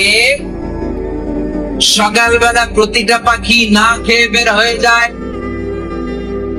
একটা পাখির পেটের ভেতরে কোনো দানা পানি নাই, কিন্তু আল্লাহর উপর তাওয়াক্কুল করে পাখিগুলো যখন বের হয়ে যায়, বিকেল বেলা পেট ভর্তি করে, উদর ভর্তি করে, আবার পাখির নিরে পাখিগুলোরে ফিরিয়ে দেয় কে? পাখিগুলোকে আমাদের মতো খাবার জমা করে রাখতে পারে? আমরা তো 7 দিনের বাজার একবারে করে ফ্রিজে রাখি, পাখিদের ফ্রিজ আছে না? আছে। আমাদের অতিরিক্ত টাকা হলে আমরা ব্যাংকে ব্যালেন্স করে রাখতে পারি, অ্যাকাউন্ট করে রাখতে পারি, পাখিরাও তো অ্যাকাউন্ট করে রাখে না?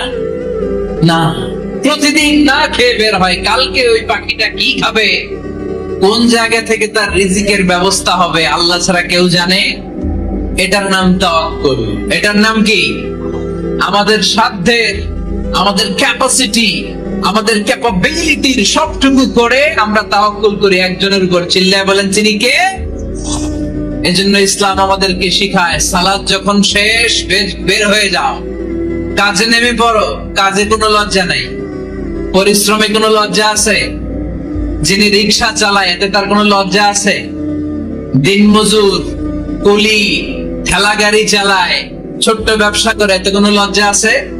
লজ্জা নাই। খেয়াল রাখবেন, লজ্জা হচ্ছে অলসতায়। লজ্জা কিসে?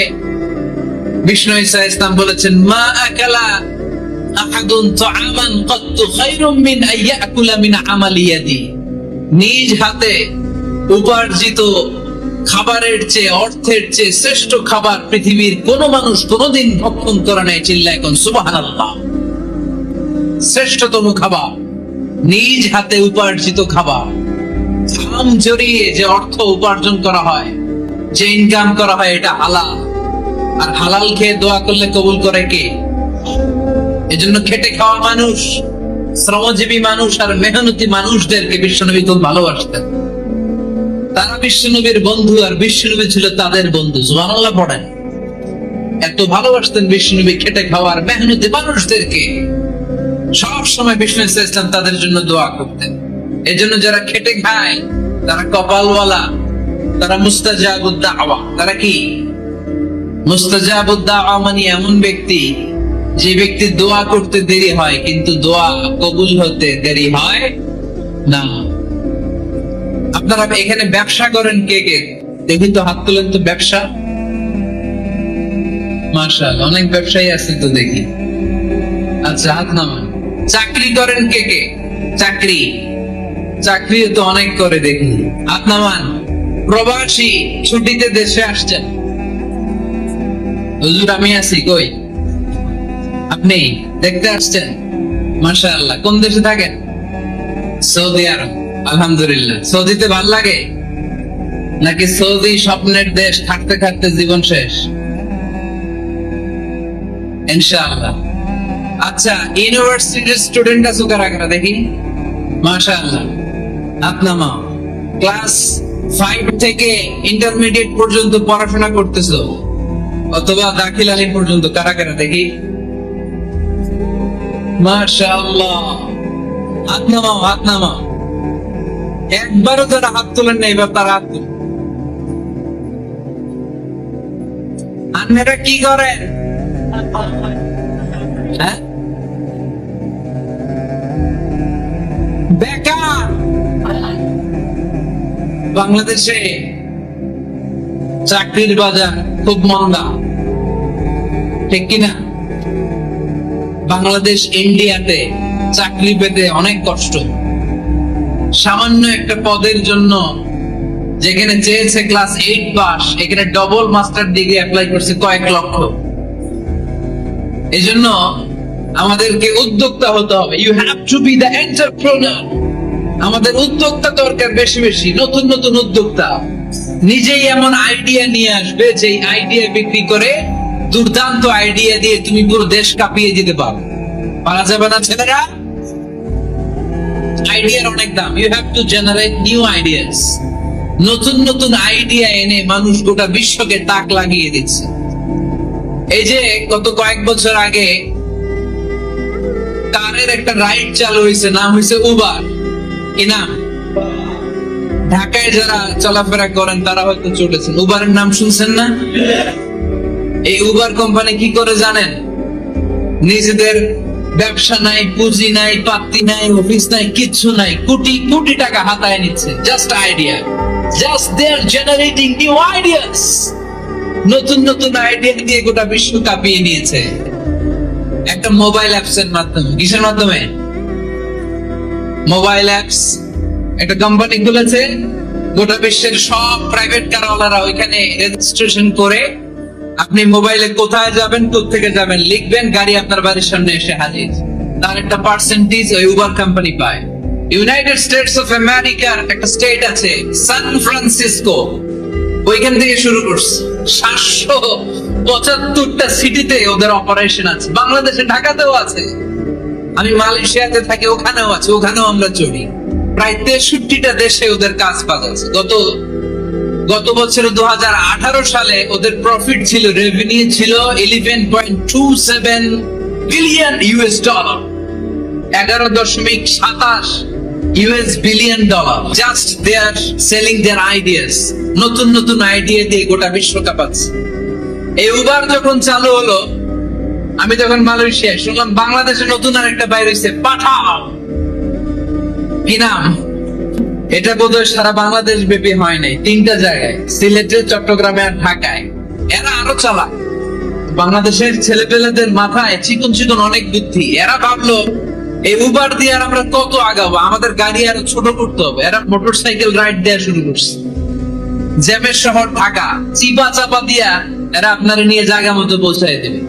এরপরে কত কিছু বানাচ্ছে ছেলেপেলেরা, আমি তো এগুলো দেখে অবাক। রকমারি.com নাম শুনছো? বিক্রয়.com নাম শুনছো? ওরে বসে বসে কোটি কোটি টাকা হাতিয়ে নিচ্ছে তারা। Just they are selling their ideas. যেহেতু আমাদের চাকরি কম, ওই চাকরির বাজারে আমরা লাইন দিতে চাই না। আমাদের মেধাকে খাটিয়ে খাটিয়ে আমরা নতুন তরুণ উদ্যোক্তা বানাতে চাই। চিল্লায় বলো ঠিক কিনা? উদ্যোক্তা যত বাড়বে ততই দেশের কল্যাণ হবে। মানুষ তাদের আইডিয়াকে কাজে লাগিয়ে গোটা বিশ্বকে তাক লাগিয়ে দিচ্ছে।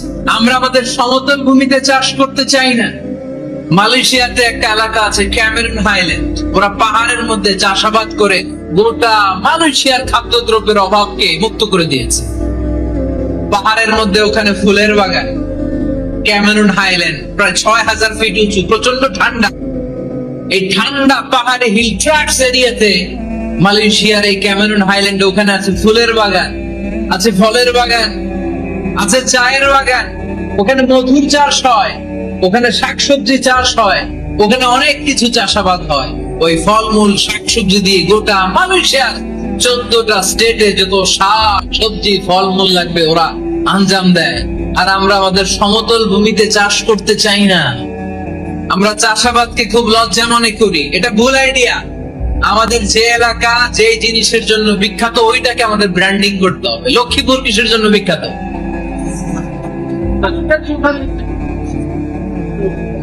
নারিকেল সুপারি।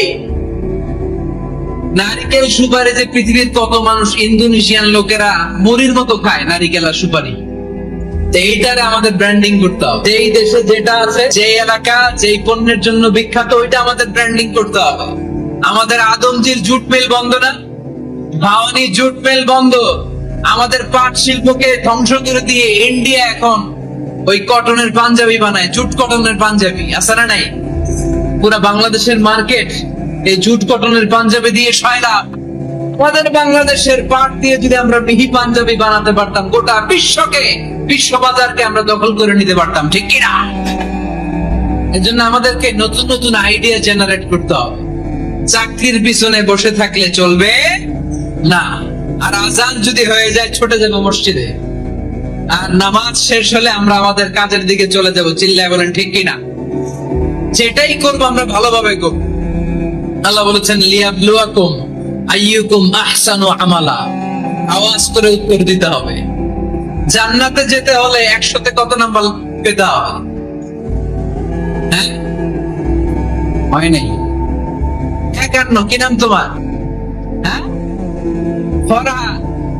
জান্নাতে যেতে হলে 100তে আমার দরকার 51। 100তে কত লাগবে? فأما من ثقلت موازينه فهو في عيشة راضية। সেদিন মিজানের পাল্লা যার ভারী হয়ে যাবে সে আনন্দ উৎসবে থাকবে। তো মিজানের পাল্লা ভারী হওয়ার জন্য 100তে আমার কত পাওয়া লাগবে? কত পাওয়া লাগবে? 51 পেলেই হয়ে যাবে। এজন্য আল্লাহ বলছেন লিয়াবলুয়াকুম আইয়ুকুম আহসানু আমালা, যেটাই করবে ভালোভাবে করবে।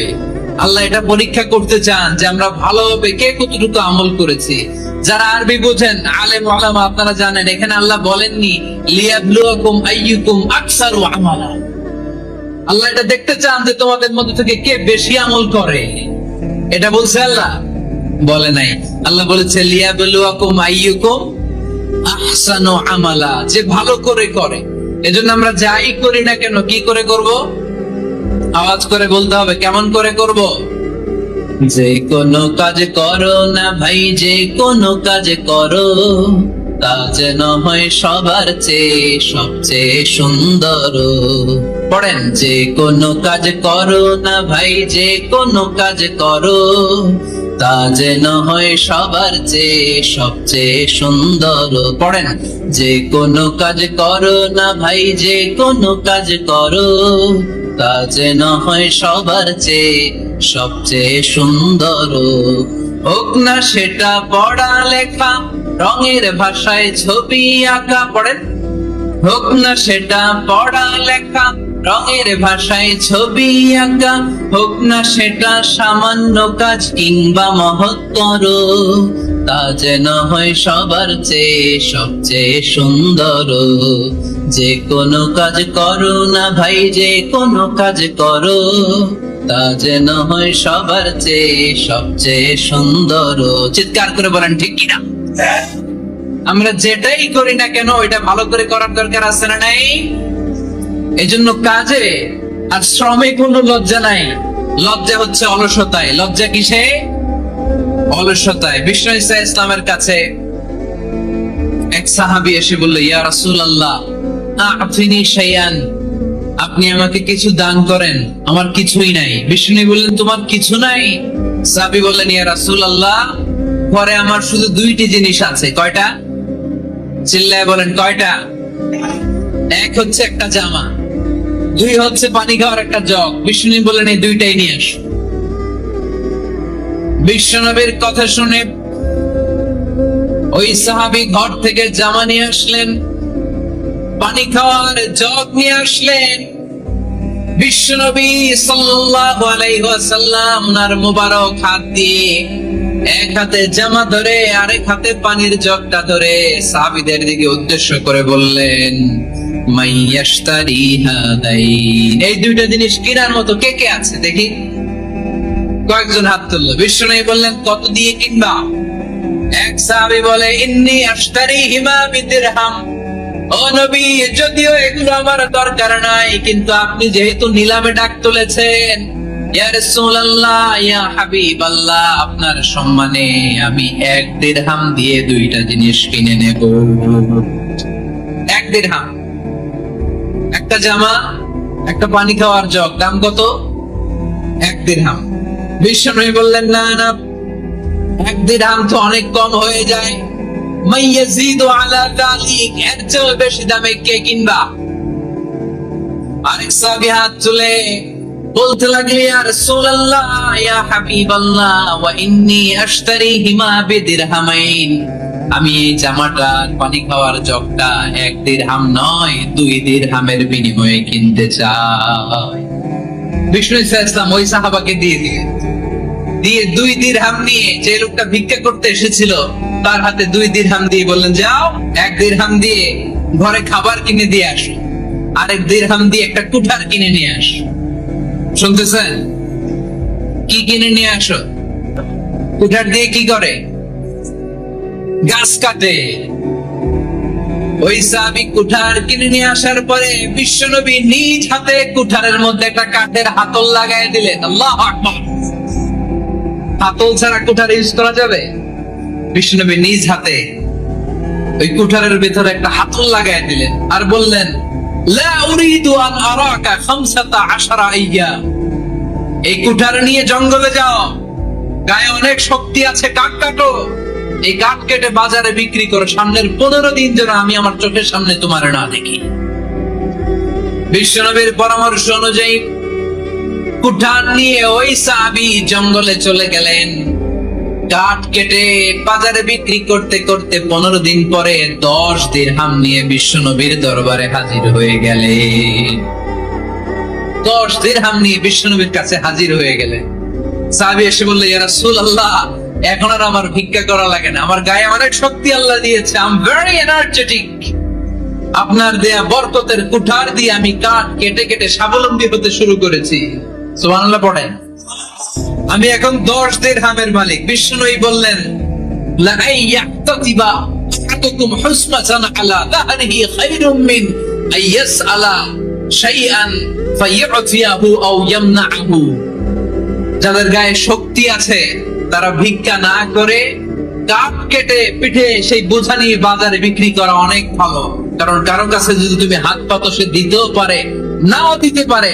আর কষ্ট করলে কষ্ট কোনোদিন বৃথা যায় না। চিল্লায় বলেন ঠিক কিনা? বিষ্ণু ঈসা ইসলামের অনুপ্রেরণায় এই সাহাবা অল্প কিছুদিনের ব্যবধানে স্বাবলম্বী হয়ে গেলে। What is the moral of the story? বিশ্বনবীর এই প্রফেটিক স্টোরি থেকে আমাদের কি শিক্ষা? লেসন নাম্বার 1, বিশ্বনবী চাইলেই ওই 2 দিরহাম দিয়ে বলতে পারতো, যাও খাবার দাবার কিনে ফ্যামিলিতে দিয়ে আসো। সে ওই 2 দিরহাম নিয়ে খাবার দাবার কিনে ফ্যামিলিকে খাইয়ে রাত্রে আবার ভিক্ষায় নামতো। কথা কর, রাত্রে কি করতো? ভিক্ষায় নামতো। বিষ্ণু ঈসা ইসলাম তাকে কাজ করে খাওয়ার জন্য উৎসাহ দিলেন। পাশাপাশি বিষ্ণু ঈসা ইসলাম পার্মানেন্ট সলিউশন দিলেন। এজন্য পার্মানেন্ট সলিউশনের ব্যবস্থা করতে হবে। অনেকে আমরা যাকাত দেই, যাকাতের শাড়ি দেই, যাকাতের লুঙ্গি দেই, আছে না নাই? না, যাকাতের শাড়ি, যাকাতের লুঙ্গি বলতে কোনো কথা ইসলামে নাই। এগুলো খুব কম দামি শাড়ি, যাদেরকে এগুলো দেয়া হয় তাদেরকে অপমান করা হয়, ঠিক কি না? আল্লাহ বলেছেন, ওয়ালাকাদ কাররামনা বানি আদম, I have dignified the status of the sons of Adam. আমি আদমের সব সন্তানদেরকে সম্মানিত করেছি। সুবহানাল্লাহ পড়েন। আপনাদের চেয়ে সম্মানিত কেউ আছে? মানুষের চেয়ে সম্মানিত গোটা বিশ্বে আর কোন মাখলুকাত আছে? নাই। এজন্য যাকাতের শাড়ি দেয়া যাবে না, যাকাতের লুঙ্গি দেয়া যাবে না। যাকাতের শাড়ি আপনারা দেখছেন? এটারে একবার ধোয়ার পরে দ্বিতীয়বার পরা যায় না। মশারি কি পাতলা, এর চেয়েও পাতলা। এই জন্য যাকাতের শাড়ি, যাকাতের লুঙ্গি বলতে ইসলামে কোনো পরিভাষা নাই। আপনাকে স্বাবলম্বী করে দেওয়ার চেষ্টা করতে হবে। যারা বিজনেস ম্যাগনেট আছেন তারা একসাথে হয়ে একটা স্ট্রং যাকাত ম্যানেজমেন্ট প্ল্যাটফর্ম করতে পারেন, যেখান থেকে আপনারা বিভিন্ন থানায়, বিভিন্ন গ্রামে বাছাই করে করে কিছু ভাইদেরকে যাকাত দিতে পারেন স্বাবলম্বী করার উদ্দেশ্যে। যেই ফ্যামিলিকে আছে, কি নাম এটা, পল্লী উন্নয়ন ক্লাব,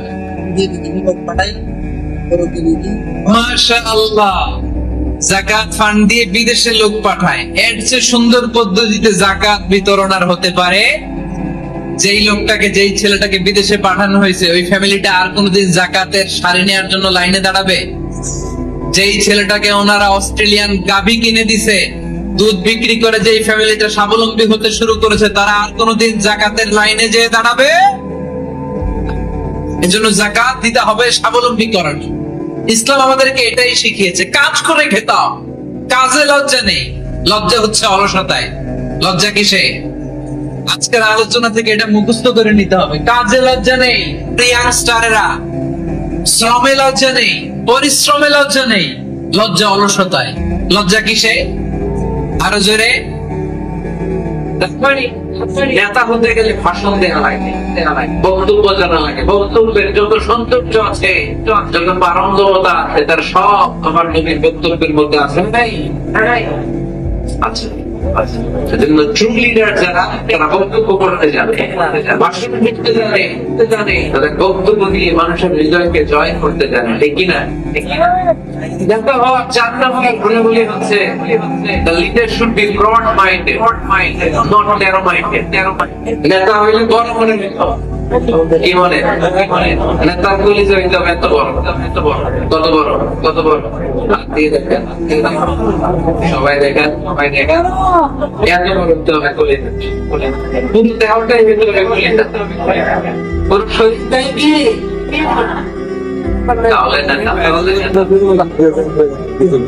ছোট মানুষ নেতা হতে পারে, কথা বলেন, কথা বলেন।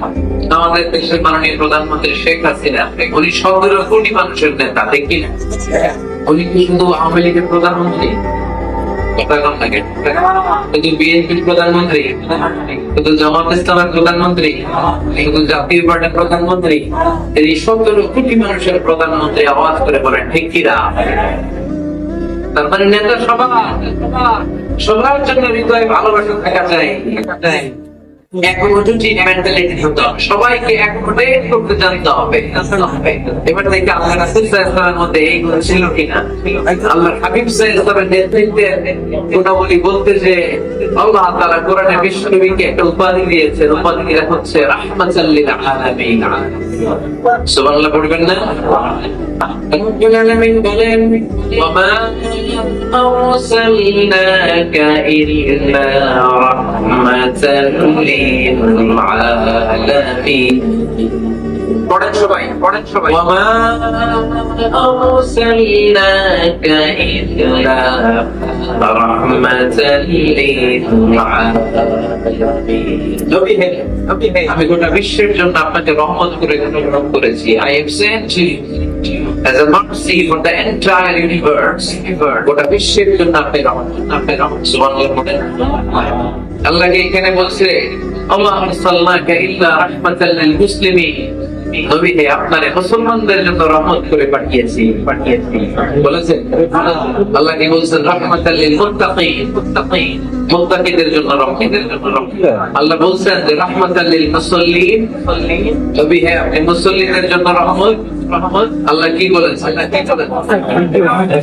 আওয়াজ করে বলেন। সেই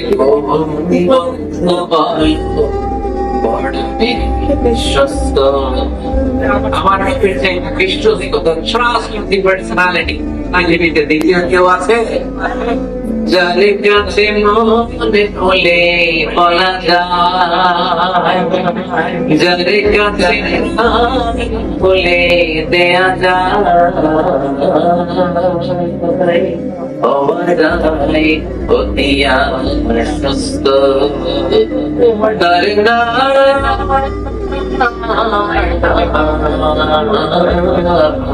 আমাদের বড় বিশ্বস্ত।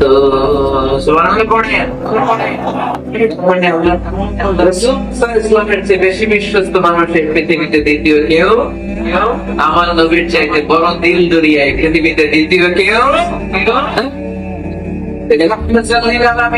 গোটা বিশ্বের সবার জন্য ভালোবাসা আমার নবীর হৃদয়ে আছে, সবার জন্য ভালোবাসা, সবার জন্য ভালোবাসা। একদিন ডাকতেন, ডাকতেন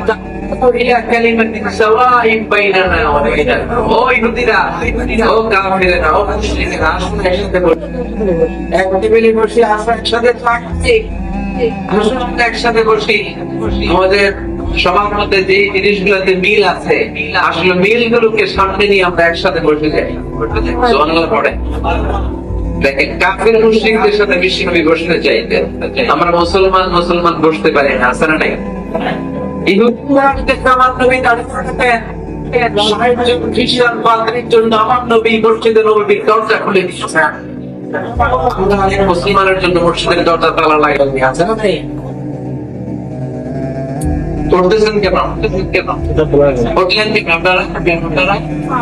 এক নাম্বার, এক নাম্বার দেখছেন সিগন্যাল, সব দোষ আপসে রেখে সব শিখে রাখছে। আপসে রেখে শুধু ঠিক রাখছে না, দেখা ছিল এটা কেন না? এই সবই কি এক নাম্বার নাকি?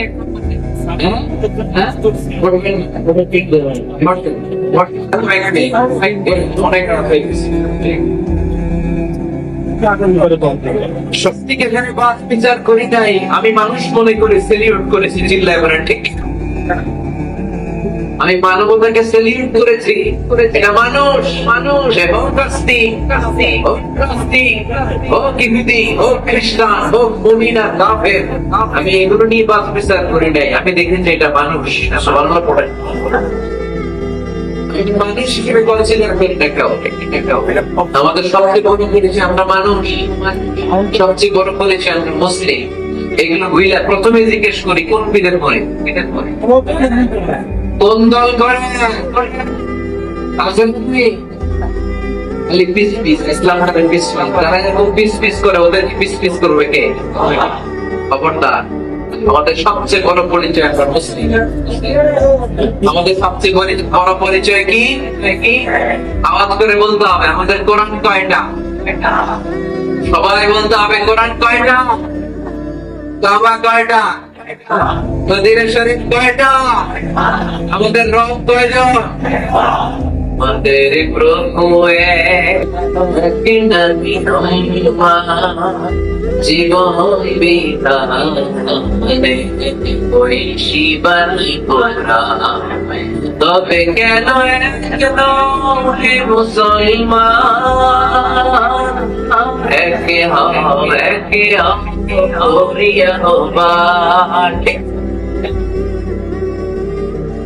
বাইতুল্লাহ মদিনা শরীফ উহুদ পাহাড় বদরের মাঠে একটা তো জীবন মরণ জয় একটাই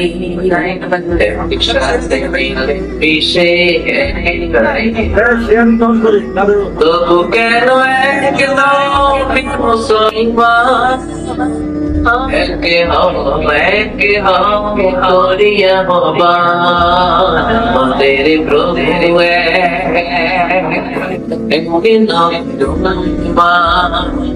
জীবন বিদায় ওই শিবানী তবে কেন মুসলমান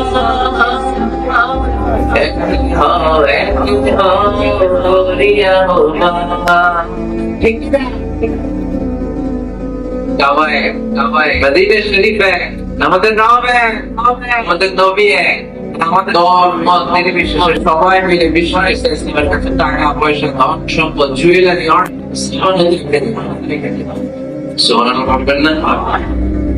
টাকার প্যাকেট দিরামের প্যাকেট এরকম বাস্কের মেশিনের কাছে দিয়ে মোহাম্মদ এই দিনটা আল্লাহ হাবিব সাল্লাল্লাহু আলাইহি বলতেন দল করো আবু জাহেলের আমার কাছে আবু জাহেলের কাছে রাখো কয় না বিপদে পড়া দল করে আবু জাহেলরা কিন্তু আমানত রাখা দরকার আমানত রাখবি কি কাছে আবু জাহেলের কাছে যে টাকার প্যাকেট রাখি কদিন পরে দেখো টাকাও শেষ প্যাকেটও শেষ আমানত রাখতে তোমার কাছে সুবহানাল্লাহ পড়ে বিশ্বনবীর এই আমানতদারিতায় মুক্ত হয়ে আমাদের খাদিজা রাদিয়াল্লাহু তাআলা আনহা বিশ্বনবীকে বিয়ের প্রস্তাব দিয়েছেন। বিশ্বনবী যে রাতে মক্কা থেকে মদিনায় হিজরত করলেন ওই রাতে চাচাতো ভাই সাইয়েদনা আলী রাদিয়াল্লাহু তাআলা আনহুকে বলেছিলেন আলী আমার ঘরে বোঝাই করা মানুষের দেখে যাওয়া আমানত কি করবো আমি এগুলোর আমানতদার আমি তোমারে বানাই গেলাম। আল্লাহ হাবিব সাল্লাল্লাহু আলাইহি ওয়াসাল্লাম সাইয়েদনা আবু বকরকে নিয়ে মদিনার পথে রওনা হবেন।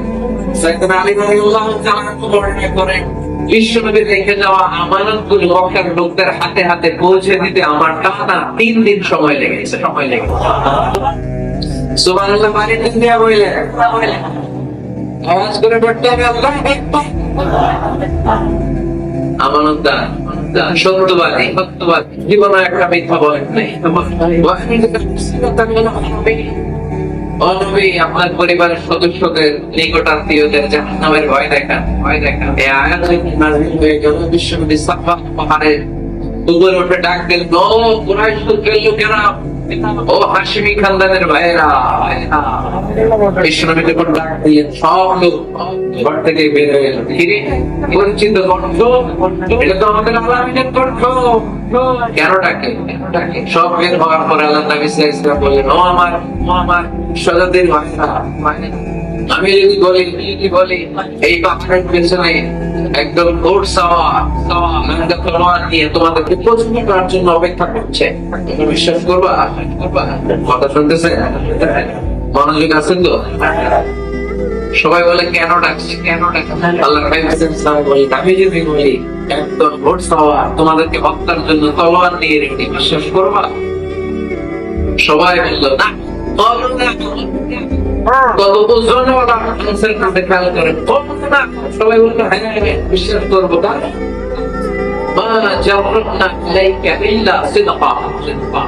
আমাদের কোন জিন্দেগিতে তোমার থেকে আমরা একটা মিথ্যাও শুনি নাই, সত্য ছাড়া। We have never ever experienced a single lie from you in our life. আমরা আমাদের কোন জিন্দেগিতে এই পুরো 40 বছর ধরে এই শহরে আমাদের সাথে একসাথে বড় হয়েছে, আমাদের পুরো জিন্দেগিতে আমরা তোমার থেকে একটা মিথ্যা শুনি, নট এ সিঙ্গেল লাই। কয়টা মিথ্যা?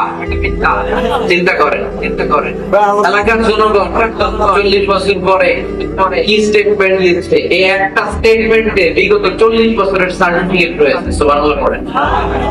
বিগত 40 বছর আমার নবী কেমন ছিলেন?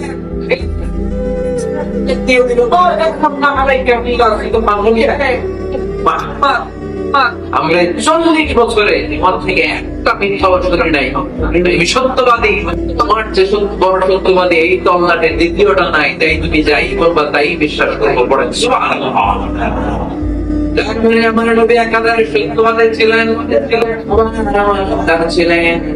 বিশ্বনবী বলতেন, ইদা দুইয়াতিল আমানাতু ফান্তাযিরিসা, যখন আমানতের খেয়ানত শুরু হয়ে যাবে মনে করবা কিয়ামত তোমাদের কাছে চলে এসেছে।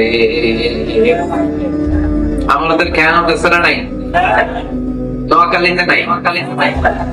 যে যেই কাজের যোগ্য সে ওই কাজ না করে অন্য কেউ ওই কাজে আসলে এখানে আমানতের খেয়ানত, ঠিক কিনা? ইদা উসনিদা আমরু ইলা গায়রি আহলিহি ফান্তাযিরিসা, যে চেয়ারে বসার যোগ্য নয় সে যখন ওই চেয়ারে বসে যাবে। ইমাম হওয়ার যোগ্যতা নাই, ইমাম হয়েছে আসলে নাই। নেতা হওয়ার যোগ্যতা নেই, নেতা হয়ে বসে আছে। কিয়ামতের আলামত।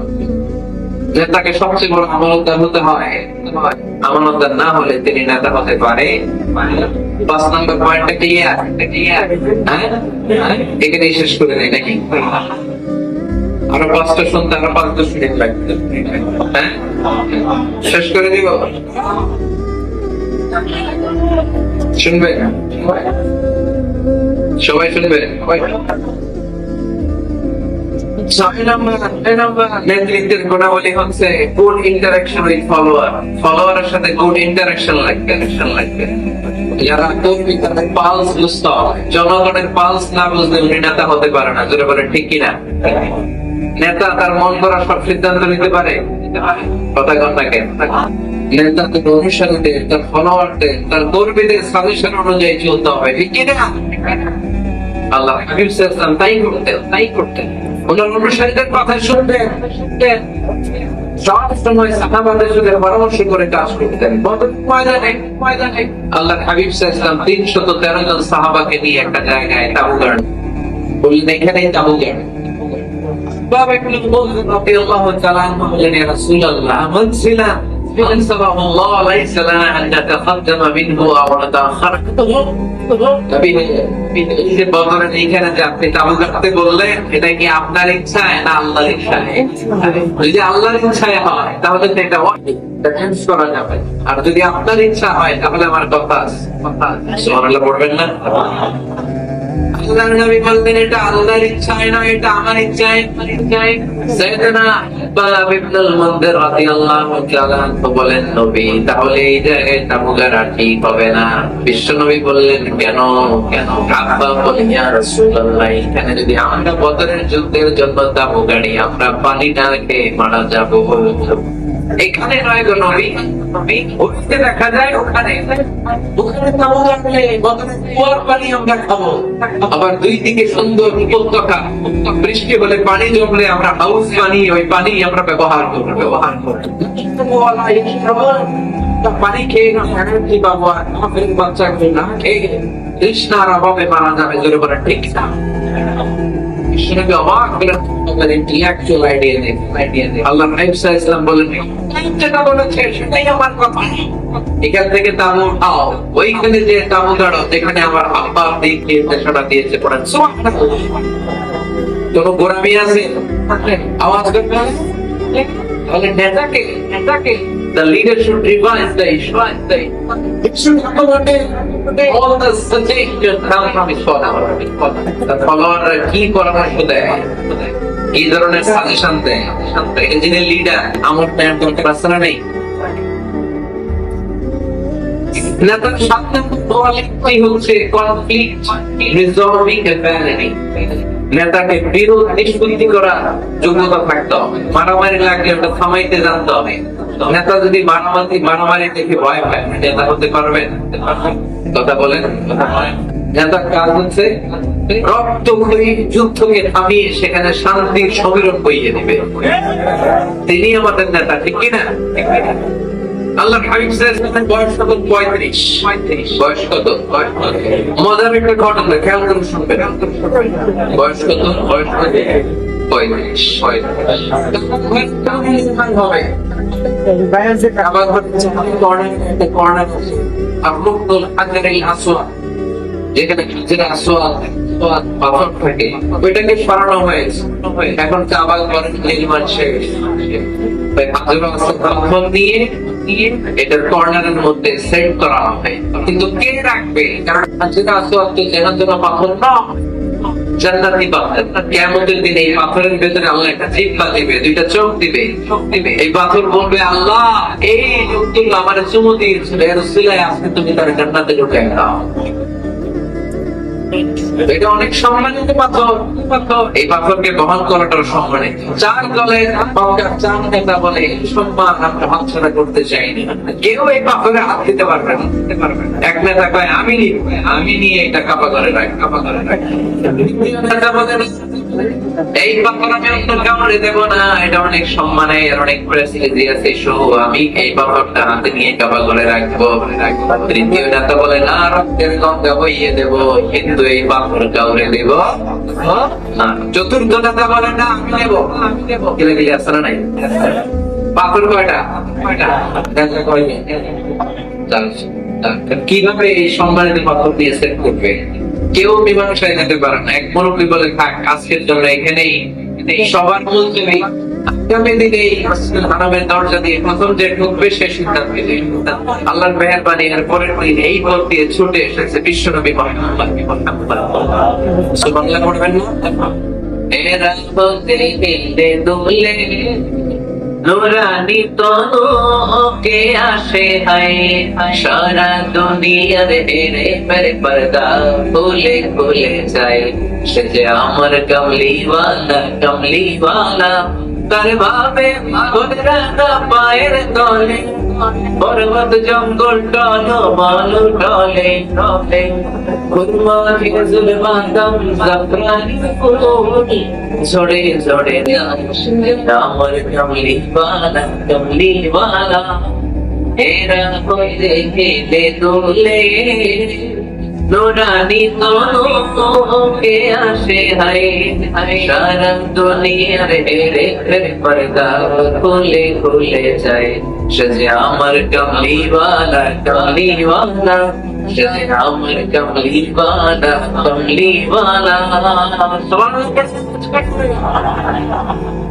কামলিওয়ালা নবী সবাই খুশি, আমিন, রাদিনা বি। আরে আলামিন আসছে, সবাই বিশ্বনবীকে বললেন এই ঘটনা। কেউ তো পাথর ছাড়তে চায় না। পাথর হইল একটা, নেতা কয়টা?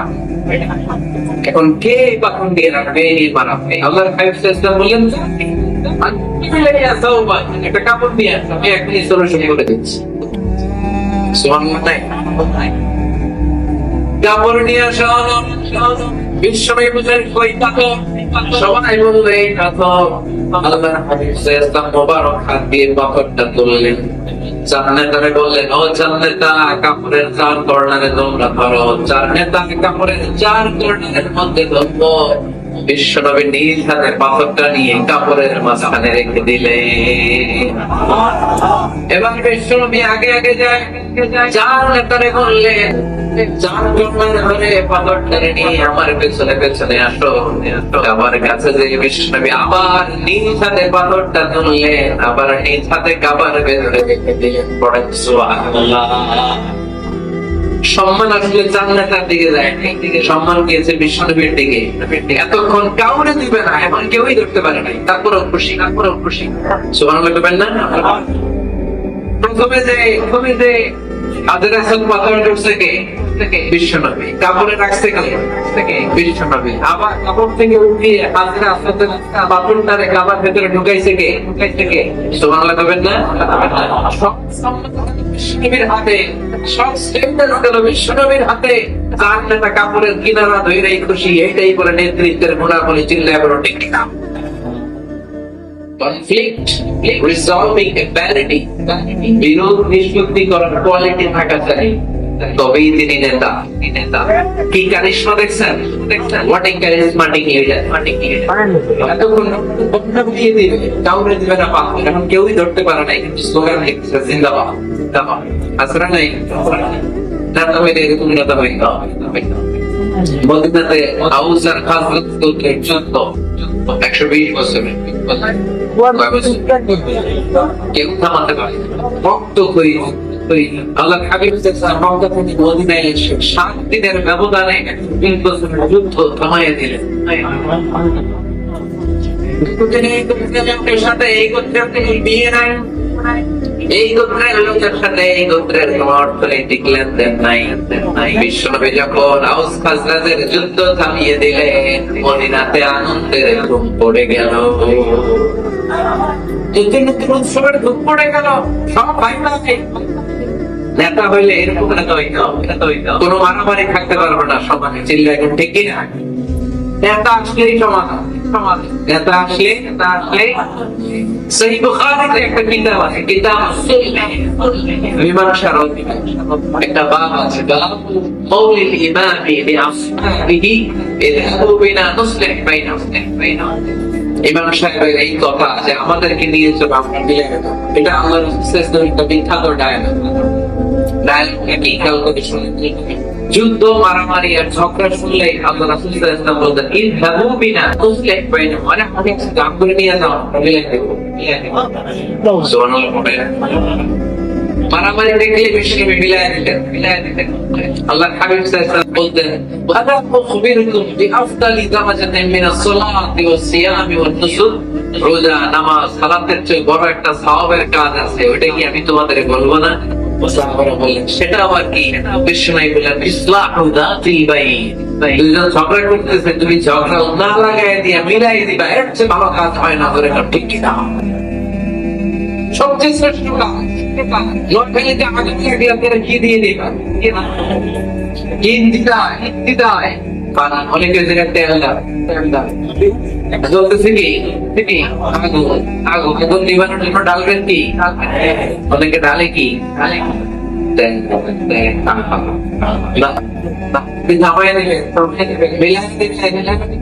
আপনার জন্য ভালো জিনিস মিলাই দিবে কে?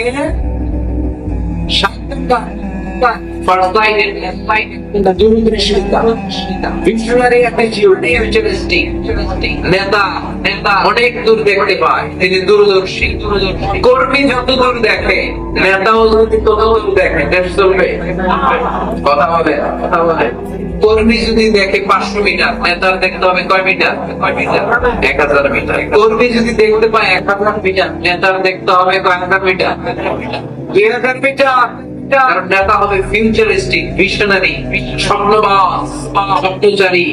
নেতাকে স্বপ্ন দেখতে হয়, ওই স্বপ্ন জাতিকে দেখাতে হয়। চিন্তা করে ঠিক কিনা?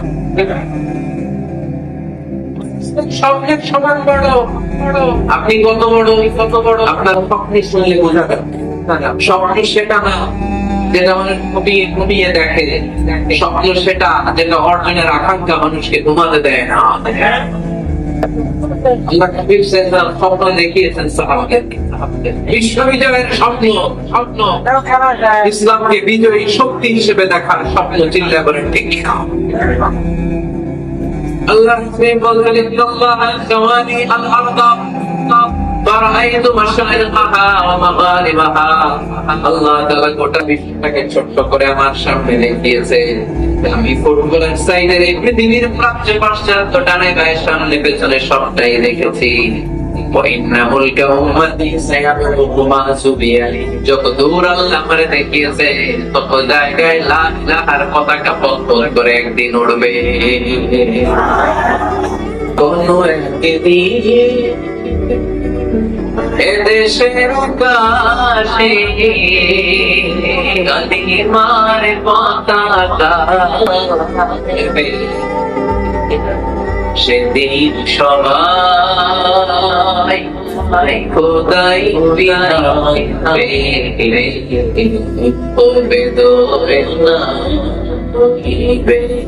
এটাই আমাদের সবাই চিল্লায় বলে ঠিক না। স্বপ্ন দেখতে জানতে হয়।